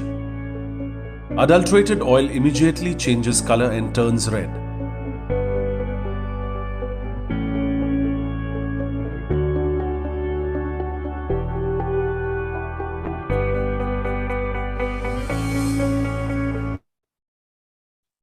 सो देखा आपने, मैंने आपको करीब 10 test दिखाए, जिसके लिए आपको बहुत ही सिंपल चीजें चाहिए। कुछ एक चीजें तो हमारे घर में, मतलब मोस्ट ऑफ द चीजें तो हमारे घर में ही रहती हैं, और एक दो चीजें जैसे लिटमस पेपर या कोई अगर सोल्यूशन, हमको आयोडीन सोल्यूशन वगैरह चाहिए, तो वो हमको बाजार से बहुत आसानी से मिल सकती है। ऐसे जो, जैसा मैंने कहा कि गवर्नमेंट भी इसके बारे में बहुत सतर्क है, फूड सेफ्टी एक्ट बनाया हुआ है, और अवेयरनेस फैलाने के लिए गवर्नमेंट ने बहुत सारी चीजें की हुई है। तो एक बहुत सिंपल सा गवर्नमेंट का एक रिसोर्स है, जिसको हम जिससे कि हम और अच्छे से जान सकते हैं कि हमारा जो खाना है वो कितना अडल्ट्रेटेड है या नहीं है। जैसे कि मेरे प्रेजेंटेशन में मैं अभी आपको दिखाने वाली हूँ, ये जो है ये दो चीजें हैं, एक है डार्ट बुक और एक है food safety magic box. DART का मतलब होता है detect adulteration with rapid test, meaning जिस तरह से अभी हमने 8-10 टेस्ट देखे, हार्डली 8-10 सेकेंड लगते हैं ये टेस्ट करने के लिए, तो आप ऐसे कितने सारे टेस्ट घर में कर सकते हैं या रोजमर्रा की अपनी जिंदगी में कर सकते हैं, जिससे कि आप सारे के सारे अपने जो खाद्य पदार्थ है उनको आप चेक कर सकते हैं। और जो फूड सेफ्टी मैजिक बॉक्स है, इसमें आपको थोड़े से जो एक टेक्निकल टेस्ट रहते हैं, जिसमें कुछ आपको रिएजेंट्स लग सकते हैं, कुछ दूसरी भी चीजें लग सकती हैं, वो इसमें पूरा का पूरा एक, जैसे हम कहते हैं ना कि पूरा का पूरा एक सेट बना के दिया हुआ है, आपको पूरा एक हैम्पर बना के दिया हुआ है कि जितनी भी चीजें आपको लगने वाली हैं वो सब कुछ इस मैजिक बॉक्स में अवेलेबल होता है। इस सब के बारे में मैं और थोड़ा आपको बताना चाहती हूँ, क्योंकि ये हमारे लिए बहुत फायदेमंद चीज है और मैं चाहती हूँ कि आप लोग इनका सही तरीके, इसका पूरी तरीके से आप इसका फायदा उठाएं। सो मैम स्क्रीन विजिबल है? Yes ma'am. हाँ, सो ये आप देखिए डार्ट बुक जो मैंने आपको कहा, detect adulteration with rapid test, ये FSSAI द्वारा निकाली हुई एक कंप्लीट बुकलेट है। आप यहाँ नीचे देख सकते हैं कि 42 पेजेस हैं इसके अंदर। जब हम इसमें आगे जाते हैं तो आपको दिखेगा common quick test for detection of some food adulterants at household. घर के अंदर हम कैसे कुछ क्विक टेस्ट कर सकते हैं जिससे कि हमको कॉमन फूड अडल्ट्रेंट्स जो है वो हम पता कर सके। इसमें देखिए आपको ये सारी की सारी चीजें, milk and milk products, oils and fats, sugar and confectionery, food grains and its products, salt, spices, condiments, fruits and vegetables, beverages, हर चीज में आप कैसे घर में टेस्ट कर सकते हैं, उसके लिए बहुत ही सिंपल टेस्ट इसमें आगे दिखाए हुए। बहुत प्यारी बुकलेट है ये, कलर्ड आपको क्लियरली दिखाया हुआ है कि आपको कौन सी चीज आपकी सही है और कौन सी गलत है, सही सैंपल कैसा दिखना चाहिए, गलत सैंपल कैसा दिखना चाहिए। आप देख रहे हैं कि सारे के सारे टेस्ट हार्डली 3 या 4 स्टेप्स के हैं, यानी जैसे मैंने अभी आपको करके दिखाए उसी तरीके से ये सारे के सारे जो टेस्ट हैं वो आपको बहुत ही सिंपली 3 या 4 टेस्ट में स्टेप्स में आपको ये टेस्ट करने को पॉसिबल होगा। सो देखिए कोई भी ऐसी चीज नहीं है इस बुक में जो आपको बताई नहीं गई है। सारे के सारे टेस्ट, लगभग कुछ 50 के ऊपर टेस्ट हैं जो कि बहुत सिंपल सिंपल चीजों से या बहुत सिंपल कुछ, मोस्टली तो सभी पानी के हैं, बट कई सारे बहुत सिंपल जो हमारे घर में चीजें होती हैं उससे भी हम पता कर सकते हैं। सो ये डेफिनेटली FSSAI की जब आप वेबसाइट पे जाएंगे तो आप वहां पर से इस बुक को डाउनलोड कर सकते हैं। इवन इसके जो प्रिंटेड ऑप्शंस भी इसके अवेलेबल होते हैं, तो वो भी आप अपने लिए, अपने घर के लिए, या आप अगर HOD मैन्स जो है वो अगर अपने कॉलेज के लिए लाकर बच्चों को दिखाना चाहें तो वो भी इसके लिए ये फ्री ऑफ कॉस्ट ये मिलती है, तो ये आप ले सकते हैं। इसमें आपको यहाँ पर एक फूड सेफ्टी कनेक्ट ऐप के बारे में भी बताया हुआ है कि किस तरीके से आपको अगर कोई और प्रॉब्लम आती है तो आप ऐप के द्वारा FSSAI से कनेक्ट हो सकते हैं और आप अपने खाने के बारे में और जानकारी ले सकते हैं या अपनी कंप्लेंट दर्ज कर सकते हैं और अपने खाने को खुद सुरक्षित बना सकते हैं। सो डेफिनेटली प्लीज ये जो बुक है इसको डाउनलोड करिए, पढ़ लीजिए, कम से कम कुछ टेस्ट जो हमको नॉर्मली, जैसे अभी मैंने आपको दिखाया, तो कुछ टेस्ट तो हम घर में आराम से कर सकते हैं, करके देखिए। देखिए ऐसा जरूरी नहीं है कि हम ये मान के चले कि हर चीज हमारी सेफ है, ऐसा भी जरूरी नहीं है कि हम ये मान के चलें कि हर चीज हमारी सेफ नहीं है। जैसा मैंने आपको कहा कि हम अगर दूध में पानी है कि नहीं ये टेस्ट करते हैं, आप रोज मत करिए, 8-10 दिन में, 15 दिन में एक बार करिए। क्वालिटी चेक आपको आपके खाने का हमेशा रखना चाहिए, तो कभी कभी बीच बीच में अपने खाने को चेक करते रहिए, सो दैट आपको अडल्ट्रेशन के बारे में सही तरीके से पता चले कि आपका कौन सा खाना सही है, कौन सा नहीं है। इसके अलावा अगर आप और डिटेल में जाना चाहते हैं तो मैं आपको फूड सेफ्टी मैजिक बॉक्स के बारे में भी बताती हूँ। जो डार्ट बुक में जो दिए हुए हैं सारे के सारे टेस्ट, इसमें भी कुछ रिएजेंट्स लगते हैं जो कि आपको जो फूड सेफ्टी मैजिक बॉक्स है उसमें मिलते हैं। सॉरी, ये नहीं है। मुझे आपको इतने सारे वीडियो दिखाने हैं कि मैं खुद कंफ्यूज हो जा रही हूँ कि मैंने कौन सा वीडियो दिखाना है। Just a minute. हाँ, यस, दिस वन।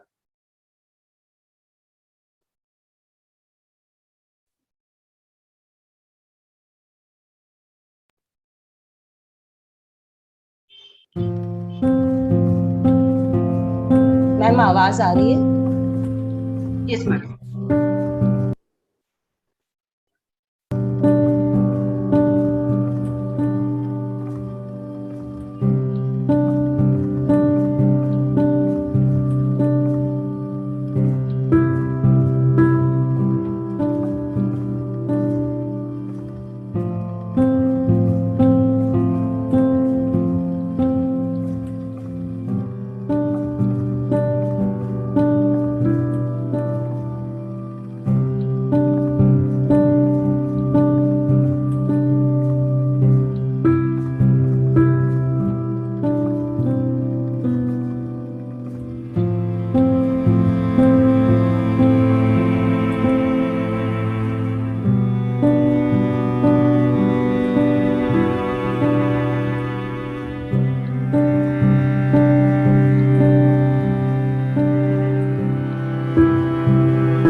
सो आपने देखा कि इस मैजिक बॉक्स में किस तरीके से कंप्लीटली सारे जितने भी रिएजेंट्स आपको लग रहे हैं, फॉर दैट मैटर जितनी भी चीजें लग रही हैं, यहाँ तक के ग्लव्स और गॉगल्स तक के आपको उसमें दिया हुआ है। सो कंप्लीट किट है। अगर कोई इसको इस्तेमाल करना चाहता है तो ये आपको FSSAI की वेबसाइट से आप इसको ऑर्डर कर सकते हैं। आप इसके बारे में और जानकारी FSSAI की वेबसाइट से ले सकते हैं।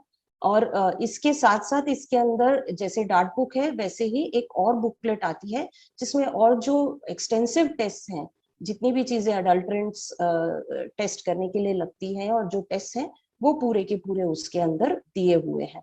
अब बात आ गई कि ये सब हमने टेस्ट कर लिया, ये सब हमने देख लिया, लेकिन अगर हमको पता चलता है कि हमारे खाने में कोई अडल्ट्रेंट है, तो जैसा प्रिंसिपल सर ने कहा कि जो लोग अडल्ट्रेशन करते हैं उनको स्ट्रिक्ट पनिशमेंट मिलनी चाहिए।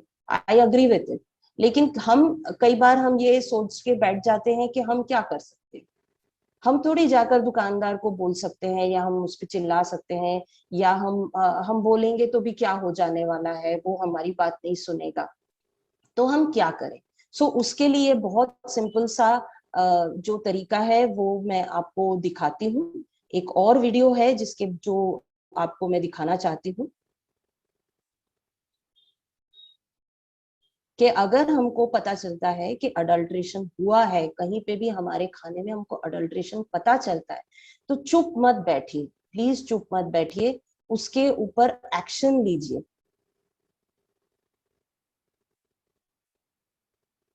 एक्शन कैसे लेना है ये आपको इस वीडियो में दिखाया हुआ है। मैडम आवाज आ रही है कि नहीं, एक बार कंफर्म करिएगा। हाँ, फुल स्क्रीन कीजिए। हाँ जी।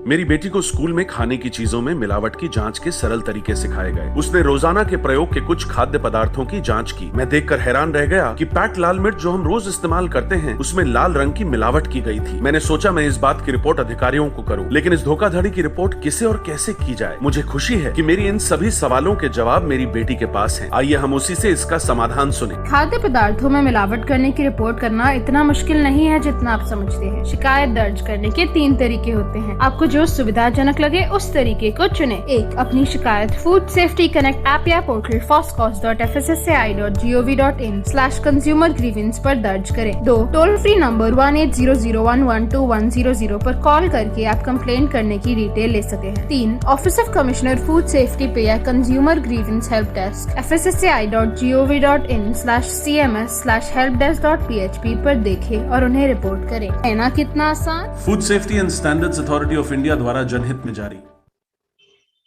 सो आपने देखा कि हम अपने घर में ही बैठकर किस तरह से इन मिलावट करने वालों के अगेंस्ट हम एक्शन ले सकते हैं। इवन जो मैंने आपको डार्ट बुक में बताया कि फूड सेफ्टी कनेक्ट ऐप भी अब लॉन्च हो गया है, तो उस ऐप को आप डाउनलोड करेंगे तो उसमें भी आपको कंप्लेंट के ऑप्शंस आते हैं। यहाँ तक कि एक व्हाट्सएप नंबर भी FSSAI ने जारी किया हुआ है, जिसके ऊपर भी आप व्हाट्सएप के द्वारा भी आप कंप्लेंट कर सकते हैं। तो ये सारी की सारी डिटेल्स आपको जो है वो FSSAI से मिल सकती हैं। FSSAI के बारे में मैं आगे आपको और बताऊंगी, बच्चों को FSSAI के बारे में और मैं बताना चाहूंगी। उसके पहले हम हमारे प्रेजेंटेशन में आगे बढ़ते हुए पहले बात करते हैं कुछ ऐसे करियर ऑप्शंस की, जो कि हम जब हम इतना सब जान चुके हैं फूड टेक्नोलॉजी के बारे में, फूड सेफ्टी के बारे में, फूड स्पॉइलेज के बारे में, फूड प्रिजर्वेशन के बारे में, तो हम इसको हमारे करियर ऑप्शन की तरह किस तरह से इस्तेमाल कर सकते हैं। So coming back to my presentation, so career prospects in food technology. जैसा मैंने आपको न्यूट्रिशन के टाइम पे न्यूट्रिशन के फूड करियर प्रोस्पेक्ट्स के बारे में बताया था कि कोई ऐसी चीज नहीं है जो हम न्यूट्रिशन की नॉलेज रखते हुए नहीं उस फील्ड में काम नहीं कर सकते। उसी तरीके से फूड टेक्नोलॉजी का अगर हमको ज्ञान है तो हम बहुत सारी अलग अलग जगहों पे काम कर सकते हैं। जितनी भी फैक्ट्रीज या जितनी भी इंडस्ट्रियल कमर्शियल एस्टेब्लिशमेंट्स हैं जो फूड प्रिजर्वेशन में, फूड स्टोरेज में, फूड प्रोसेसिंग में, पैकेजिंग में, लेबलिंग में काम करती हैं या फंक्शनल फूड्स में काम करती हैं, न्यूट्रास्यूटिकल्स में काम करती हैं, उन सभी की सभी कमर्शियल एस्टेब्लिशमेंट्स में फूड टेक्नोलॉजिस्ट की जरूरत होती है।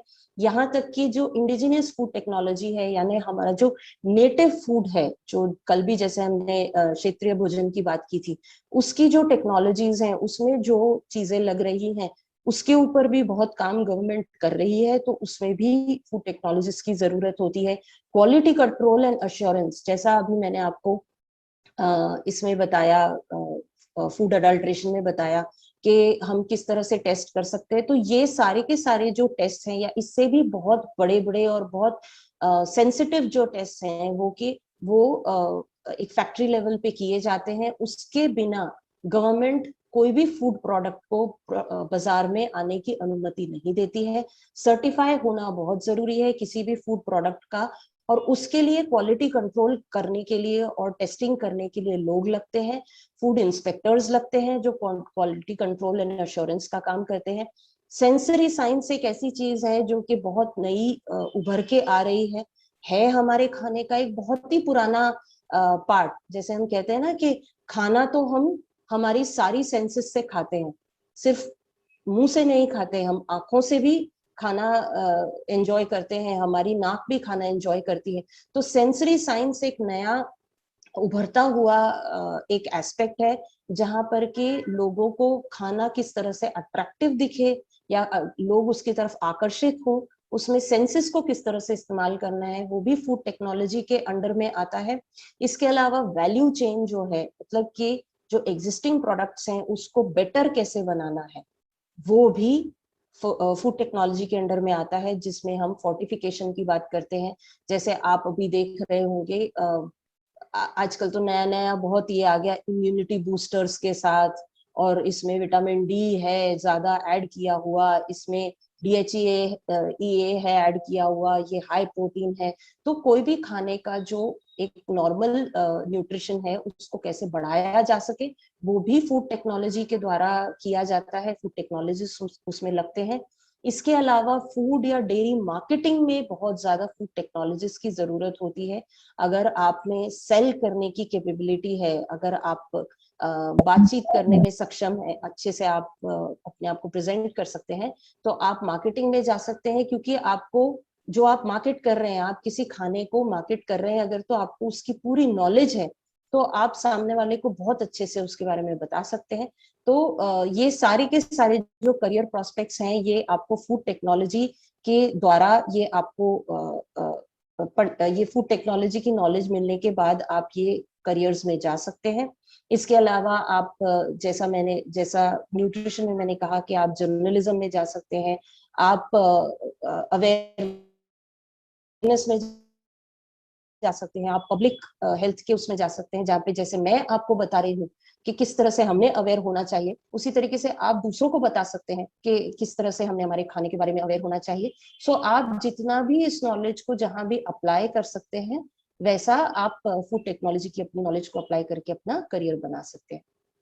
इसमें जो बार बार हम food safety and standards authority की बात कर रहे हैं, food safety and standards authority of India, ये FSSAI, इसका जो मिशन है ये है to set globally benchmark standards of food and encourage and ensure food businesses to follow the standards and adopt good manufacturing and hygiene practices, and finally enables citizens to eat safe and eat right.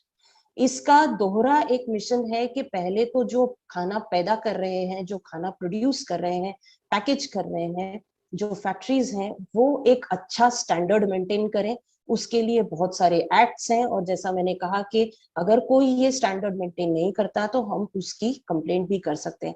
और plus साथों साथ एक जो consumer awareness है, जो मैं आपको अभी हमारे वर्कशॉप में मैंने आपको बताया कि हम खुद से कितना जागरूक हो सकते हैं, वो भी FSSAI के मिशन का एक पार्ट है। उसके लिए FSSAI बहुत सारी चीजें कर रही है कि अलग अलग जगहों पे मोबाइल वैन्स ढूंढते हैं, बहुत सारे अलग अलग रिसोर्सेज, जैसे मैंने आपको डार्ट बुक बताया, मैजिक बॉक्स बताया, ये बहुत छोटी छोटी चीजें जिसको हम यूज करके अपने खान पान की सेफ्टी की खुद से जिम्मेदारी ले सकते हैं। ये सब FSSAI बहुत जोर शोर से कर रहा है, और मेरा मानना है कि हमने भी इसका बहुत ज्यादा फायदा उठाना चाहिए, क्योंकि ये सब कुछ हमारे ही फायदे के लिए है। और अगर हम अपने खाने का सेफ्टी का खुद बीड़ा लेते हैं, खुद जिम्मेदारी लेते हैं, तो आगे जाकर हमारी हेल्थ अच्छी रहेगी, और उसकी वजह से हम हमारे देश के लिए भी काफी कुछ कर पाएंगे। सो FSSAI के बारे में डेफिनेटली जाकर उसकी वेबसाइट पे थोड़ा देखिए, बहुत प्यारी वेबसाइट है, बहुत सारी अच्छी अच्छी चीजें, वीडियोस, न्यूट्रिशन के बारे में, फूड सेफ्टी के बारे में, फ्लायर्स, ब्रोशर्स, बहुत कुछ दिया हुआ है, जो कि मेरे मतलब 1 घंटे के लेक्चर के लिए वो उतना बता पाना पॉसिबल नहीं है। तो मैं आपको सिर्फ कहूंगी कि आप वेबसाइट पे जाके उसको खुद देखिए और उसका भरपूर फायदा उठाइए। अब हम आते हैं जो आखिरी मेरी चीज है कि मैं आप लोगों को एक और बात इसमें फॉस्टैग के बारे में बताना चाहती हूँ। फॉस्टैग जो है वो food safety training and certification का एक कंप्लीट एक सेल है, जो कि FSSAI ने चालू किया हुआ है। इसके अंदर जो FSSAI है ये ट्रेनिंग देती है, छोटे छोटे कोर्सेज होते हैं, कई बार कुछ दिनों के, कई बार कुछ महीनों के, जिसके द्वारा लोग बहुत अलग अलग तरीके से अपने आप को सक्षम बना सकते हैं। अपने खुद के, अगर आप फूड एस्टेब्लिशमेंट चालू करने वाले हैं, जैसे कि अगर आप कोई रेस्टोरेंट चालू करने वाले हैं, या आप कोई ईटरी चालू करने वाले हैं, या आप इवन घरगुता भी सामान, जैसे हम अचार पापड़ बनाने का काम करते हैं, तो वो भी अगर आप कर रहे हैं, तो उसमें आप अपना प्रोडक्ट का क्वालिटी कैसे मेंटेन कर सकते हैं, किस तरीके से आपने सर्टिफिकेशंस लेने हैं, किस तरीके से आपने लाइसेंसेस लेने हैं, किस तरीके से आपने अपने आप को लॉ के अंदर रखना है, सारे आपने कितने रूल्स हैं जो आपने फॉलो करने हैं, ये सब कुछ इसमें सिखाया जाता है। इसमें बहुत सारे अलग अलग तरह के सर्टिफिकेट कोर्सेज हैं, जो कि किसी भी तरह की जो ग्रेजुएट्स हैं या उसकी जो भी एलिजिबिलिटी होती है वो आपको चेक करनी पड़ेगी कि उस तरीके से आप अपनी एलिजिबिलिटी चेक करके अप्लाई कर सकते हैं। ऑनलाइन कोर्सेज होते हैं, ऑफलाइन कोर्सेज होते हैं, छोटे छोटे बहुत सारे, बहुत डिटेल में चीजें सिखाई जाती हैं, स्पेशली जो लॉज हैं उसके बारे में। इसके अलावा आप इवन इसके ट्रेनर बन सकते हैं। अगर आप ज्यादा बड़ी सर्टिफिकेशन करेंगे तो आप खुद भी आगे जाकर इसकी ट्रेनिंग दूसरों को दे सके, उस तरह से आप गवर्नमेंट के लाइसेंस्ड ट्रेनर बन सकते हैं। तो उसमें आपको जो भी उनके जो उनके जो फीस रहती है उसका जो भी पोर्शन आपको एज अ ट्रेनर मिलता है, वो एक करियर ऑप्शन की तरह आप यूज कर सकते हैं उसको। इवन फूड इंस्पेक्शन के बारे में बहुत सारे कोर्सेज हैं इसमें, जिसमें कि बहुत सारे जो फूड इंस्पेक्टर्स को की अभी जो जरूरत है, जहाँ पे गवर्नमेंट ये कोशिश कर रही है कि इवन जो ठेले खाने के लगे हुए रहते हैं उस तक भी जो सेफ्टी है उसके मापदंड कंप्लीट तरीके से, प्रॉपर तरीके से उसको लागू किया जाए। तो हम समझ सकते हैं कि हम 130 करोड़ की जनता है, और हमारे जैसे हम नागपुर में ही देखें तो हमारी हर स्ट्रीट पे कोई ना कोई खाने का ठेला लगा रहता है। तो आप सोचिए कि एक सिटी के अंदर अगर इतने ठेले हैं खाने के और इतने सारे खाने के एस्टेब्लिशमेंट्स हैं, हर स्ट्रीट में, हर मोहल्ले में आपको एक कॉफी शॉप मिल जाएगी, आपको एक आइसक्रीम शॉप मिल जाएगी, एक छोटा सा स्नैक बार मिल जाएगा। बहुत जल्दी ये उभर रहे हैं, और इन सबके ऊपर जो एक लॉ को अबाइड करने के लिए गवर्नमेंट को बहुत सारे फूड इंस्पेक्टर्स और फूड इंस्पेक्शन के लिए लोग लग रहे हैं। तो उसके लिए गवर्नमेंट बहुत बड़े स्तर पे इन ये ट्रेनिंग प्रोग्राम्स का जो है वो इसको ट्रेनिंग प्रोग्राम्स कंडक्ट कर रही है। और आप चाहें तो अपने अपने खुद के लिए या अपने करियर के लिए एक छोटा सा एक सर्टिफिकेट कोर्स भी करके देखिए। अगर आपको इंटरेस्ट आता है, आप इसमें करियर बिल्ड करना चाहते हैं, तो ये एक बहुत अच्छा अपॉर्चुनिटी है। मैं इसकी वेबसाइट आपको आखिरी में दिखा देती हूँ। आप एक बार, बिकॉज बच्चे हैं हमारे साथ जो हम, और स्पेशली क्योंकि हम करियर के बारे में बात कर रहे हैं, हमारा वर्कशॉप करियर अपॉर्चुनिटीज के बारे में है, तो मैं चाहती हूँ कि बच्चे इस वेबसाइट को जरूर देखें और इसका अच्छे से इसको स्टडी करें। देखिए, आप यहाँ पे देख रहे हैं food safety training and certification, कितनी सारी ट्रेनिंग, कितने सारे ट्रेनर्स हैं, कितनी ट्रेनिंग कंडक्ट की गई है, कितने सुपरवाइजर्स ट्रेन किए हुए हैं, 6 लाख के ऊपर सुपरवाइजर्स ट्रेन किए हुए हैं।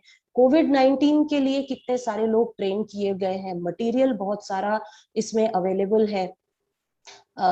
इसमें आप नीचे जाएंगे तो आपको सारे की सारे ऑप्शंस इसमें दिखेंगे। आपको एलिजिबिलिटी देखनी है तो आप देख सकते हैं, रजिस्टर कर सकते हैं। रिज्यूमे आप अगर सोचते हैं कि आप में कोई स्किल है, कोई कैपेबिलिटी है जो आप गवर्नमेंट में आप उसका योगदान देना चाहते हैं, तो आप अपना रिज्यूमे अपलोड कर सकते हैं। गवर्नमेंट आपको सामने से अगर आपकी कैपेबिलिटी, आपकी जो क्वालिफिकेशन है वो गवर्नमेंट को अगर काम में आती होगी, तो गवर्नमेंट आपको सामने से बुला सकती है। आपको सेफ्टी सुपरवाइजर सर्टिफिकेट के लिए रजिस्टर करना है तो आप कर सकते हैं। आपको कॉन्टैक्ट के डिटेल्स दिए हुए हैं। सो ये साइट को स्टूडेंट स्पेशली एक बार जरूर देखिए, क्योंकि ये एक ऐसी चीज है जो गवर्नमेंट ऑफ इंडिया सर्टिफाइड है। ऑलमोस्ट जैसे हम कहते हैं ना कि यहाँ वहाँ के कोई सर्टिफिकेट कोर्स करने से बेटर है कि ये सर्टिफाइड कोर्सेज, अगर आपका इंटरेस्ट है इस लाइन में, तो ये सर्टिफाइड कोर्सेज करिए।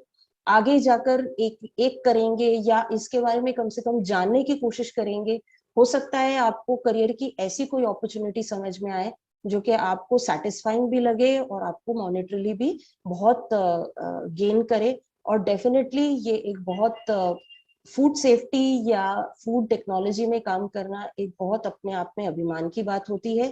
तो सोचिएगा जरूर इसके बारे में कि आप इसमें कुछ आगे करना चाहते हैं क्या।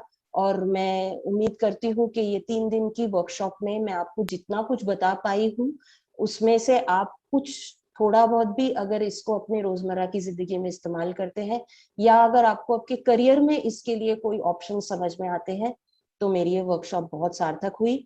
अगर आप चाहते हैं कि मैं इसमें आपको कुछ और डिटेल्स दूं, तो प्रेरणा मैम के थ्रू या दमयंती मैम के थ्रू आप मुझे कांटेक्ट कर सकते हैं। मैं डेफिनेटली अगर कोई भी मेरे पास कोई और इंफॉर्मेशन होगी तो मैं जरूर आपको शेयर करूंगी। अगर आप फॉस्टैक या FSSAI के बारे में और जानना चाहते हैं, तो नागपुर में भी इसके सर्टिफाइड जो हाई पोजीशन के लोग हैं वो है, जो हमारी फ्रेटर्निटी में ही है, तो मैं डायरेक्ट कांटेक्ट भी आपका करवा सकती हूँ। सो आई होप स्टूडेंट्स, आप लोगों को जो भी मैंने आपको सिखाया है आप उसके बारे में सजग रहेंगे, जागरूक रहेंगे, रोज की जिंदगी में और प्रोफेशनल जिंदगी में इसका इस्तेमाल करेंगे। And I think I'll end my presentation with this. Thank you so much, ma'am, for giving me this opportunity again. And I hope it helps, at least it helps a bit to all of the students. Thank you so much.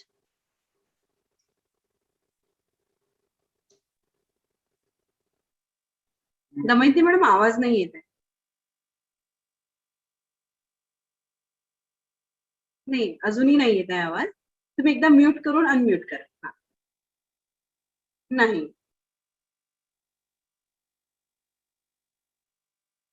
नाही, आवाज थोडा problem येतोय Damayanti madam. बघा बरं कुठेतरी.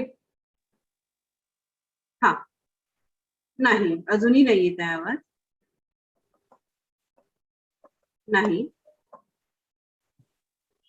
Ma'am I think एक बार leave करके join कर लीजिए. हाँ, तुम्ही एकदा शायद. लीव करून घ्या. हाँ, होतील त्या ज्वाइन. आज का प्रेजेंटेशन बहुत ही अच्छा रहा मैडम, और आपने जो सच में बहुत अच्छा रहा. बच्चों को मेरे ख्याल से ये जो अपन यूट्यूब लिंक करेंगे तो बच्चे वैसे भी समझ जाएंगे. और आज भी जो पार्टिसिपेंट यहाँ प्रेजेंट है उन्होंने बहुत ही अच्छी तरीके से सुना होगा आपको. बहुत अच्छा रहा. हो, येतोय मॅडम आवाज. आता आवाज येतोय? हो मॅडम, आवाज येतोय आता. ओके, ठीक है, घ्या मॅडम सुरू करूँ. ओके. मेघना मैडम, आपके बहुत बहुत बहुत बहुत बहुत बहुत बहुत बहुत धन्यवाद. आपने आज हमको बहुत बहुत बहुत सारी जानकारी दी है, जो जानकारी शायद हम अपने स्टूडेंट को पूरे सिलेबस के अंतर्गत नहीं दे पाते हैं, और इसीलिए मैं आपकी बहुत ज्यादा आभारी हूँ. आपने मेरे कॉलेज में भी एक बार कार्यक्रम दिया था, उसमें भी आपने डार्ट के बारे में बताया था. तब हमारे स्टूडेंट ने, बहुत से लोगों ने डाउनलोड कर लिया था, क्योंकि वो बुक्स ऑनलाइन भी अवेलेबल थी. तो आजच्या या 7 दिवसीय विद्यार्थी विकास कार्यशाळेची मेघना मॅडमच्या लेक्चरनी आज सांगता झालेली आहे. सीपीएन बेरार महाविद्यालय, दयानंद आर्य कन्या महाविद्यालय आणि नबीरा महाविद्यालय काटोल यांच्या संयुक्त विद्यमाने आपण या 7 दिवसीय कार्यशाळेमध्ये सगळेजण सामील झालात आणि उत्साहाने सर्वच्या सर्व गेस्टचे तुम्ही सगळे व्याख्यान तुम्ही बघितली आणि ऐकली आणि त्यातनं तुम्ही काहीतरी शिकणार आहात याबद्दल निश्चितच मला शंका नाही आहे. त्याबद्दल मी सीपीएन कॉलेजचे प्राचार्य डॉक्टर मिलिंद बारहाते सर, त्यांच्या संस्थेचे अध्यक्ष आणि माननीय सचिव यांचे इथे आभार मानते. त्याचबरोबर दयानंद आर्य कन्या महाविद्यालयाच्या प्राचार्य डॉक्टर श्रद्धा अनिल कुमार मॅडम आणि माननीय अध्यक्ष आणि सचिव यांचेही मी इथे आभार मानते आहे. त्याचबरोबर नबीरा महाविद्यालय काटोल चे प्राचार्य डॉक्टर नवीन सर आणि आमचे शिक्षण प्रसारक मंडळाचे अध्यक्ष आणि सचिव यांचे सुद्धा मी इथे आभार मानते की त्यांच्या सहकार्याने आपण हा कार्यक्रम साजरा करू शकलो, पूर्णत्वाकडे नेऊ शकलो आणि या कार्यक्रमातून आम्ही काहीतरी विद्यार्थ्यांना देण्याचा प्रयत्न केला. दरवर्षी सप्टेंबर महिना हा पोषण महिना म्हणून साजरा केला जातो, परंतु या मागची भावना हीच आहे की तुम्ही यातून पोषणाबद्दलचे धडे घ्यावे आणि आपल्या करिअरला संधी प्राप्त करून द्यावी. हा आमचा या कार्यशाळेमागचा उद्देश आज पूर्ण झाला असं मला वाटते. आणि यावर मेघना पंडित मॅडमांनी उत्कृष्ट असं 3 दिवस आपल्याला मार्गदर्शन केलेले आहे. विविध अंगाने त्यांनी पोषणाचे आपल्याला मार्गदर्शन केलेले आहे आणि यातून मला असं वाटतं की निश्चितच विद्यार्थ्यांना फायदा झालेला असेल आणि आम्ही आभासी पद्धतीने घराघरात पोहोचलेलो आहोत. तर मला असं वाटते की त्यांच्या आई वडिलांनी, घरच्या लोकांनी जर हा कार्यक्रम ऐकला असेल, बघितला असेल तर निश्चितच त्यांच्या पण आजपासून सगळ्या व्यवहारामध्ये थोडाफार तरी बदल येईल आणि ते पोषणाप्रती जागरूक होतील. यातूनच आम्हाला हा कार्यक्रम साध्य झाल्याचा आम्हाला पावती मिळेल. तर या कार्यक्रमामध्ये मॅडमनी आम्हाला खूप चांगला हातभार लावला, त्याबद्दल मी आयोजकाच्या वतीने आणि आमच्या 3ही गृह अर्थशास्त्र विभाग प्रमुखाच्या वतीने मेघना पंडित मॅडम यांचे खूप खूप आभार मानते. त्याचबरोबर आमच्या दुसऱ्या वरिष्ठ प्राध्यापिका डॉक्टर साधना कराडे मॅडम यांनीही किशोरावस्थेतील मुलींच्या आहाराची गुणवत्ता आणि त्यांचे पोषणाचे स्थान यावरही आम्हाला मार्गदर्शन केलं. त्याबद्दलही मी तीनही गृहअर्थशास्त्र प्रमुख यांच्या वतीने त्यांचे आभार मानते. तसेच डॉक्टर वैशाली धनविजय मॅडम, संत गाडगेबाबा अमरावती युनिव्हर्सिटी यांनी सुद्धा आम्हाला अँटीऑक्सिडंट यावर आपला वेळात वेळ काढून आम्हाला मार्गदर्शन केले आणि त्याच्यातही करिअरच्या संधी कशा प्राप्त करता येतील यावर त्यांनी काही प्रकाश टाकलेला होता. त्याबद्दलही मी आमच्या तीनही गृहअर्थशास्त्र विभाग प्रमुखातर्फे त्यांचेही आभार मानते. त्यानंतर doctor Gokula Bhalerao madam, FF girls college Gondia यांनी खेळाडूंचे पोषण आहारात त्याचे कसे स्थान आहे, कारण प्रत्येकच महाविद्यालयामध्ये खेळाडू तयार होतात आणि याबद्दलही त्यांनी इथे मार्गदर्शन केले आणि काही करिअरच्या संधी सुद्धा सांगितल्या. त्याबद्दलही मी त्यांचे महाविद्यालयाच्या वतीने आणि आमच्या तीनही गृहअर्थशास्त्र विभाग प्रमुखाच्या वतीने त्यांचे मी आभार मानते. त्यानंतर doctor Ashwini Meshram madam, LED college Nagpur यांनीही पोषणाबद्दल मार्गदर्शन आणि जागरूकता कशी निर्माण करता येईल याबद्दल, करिअरच्या संधी याबद्दलही आम्हाला मार्गदर्शन केलं आहे. आणि त्याचबरोबर या कार्यक्रमाची सर्वात महत्वाची बाजू म्हणजे तांत्रिक बाजू, ज्या माध्यमातून आम्ही या लॉकडाऊन पिरियड मध्ये सुद्धा घराघरात पोहोचलो, विद्यार्थ्यांपर्यंत पोहोचलेलो आहे.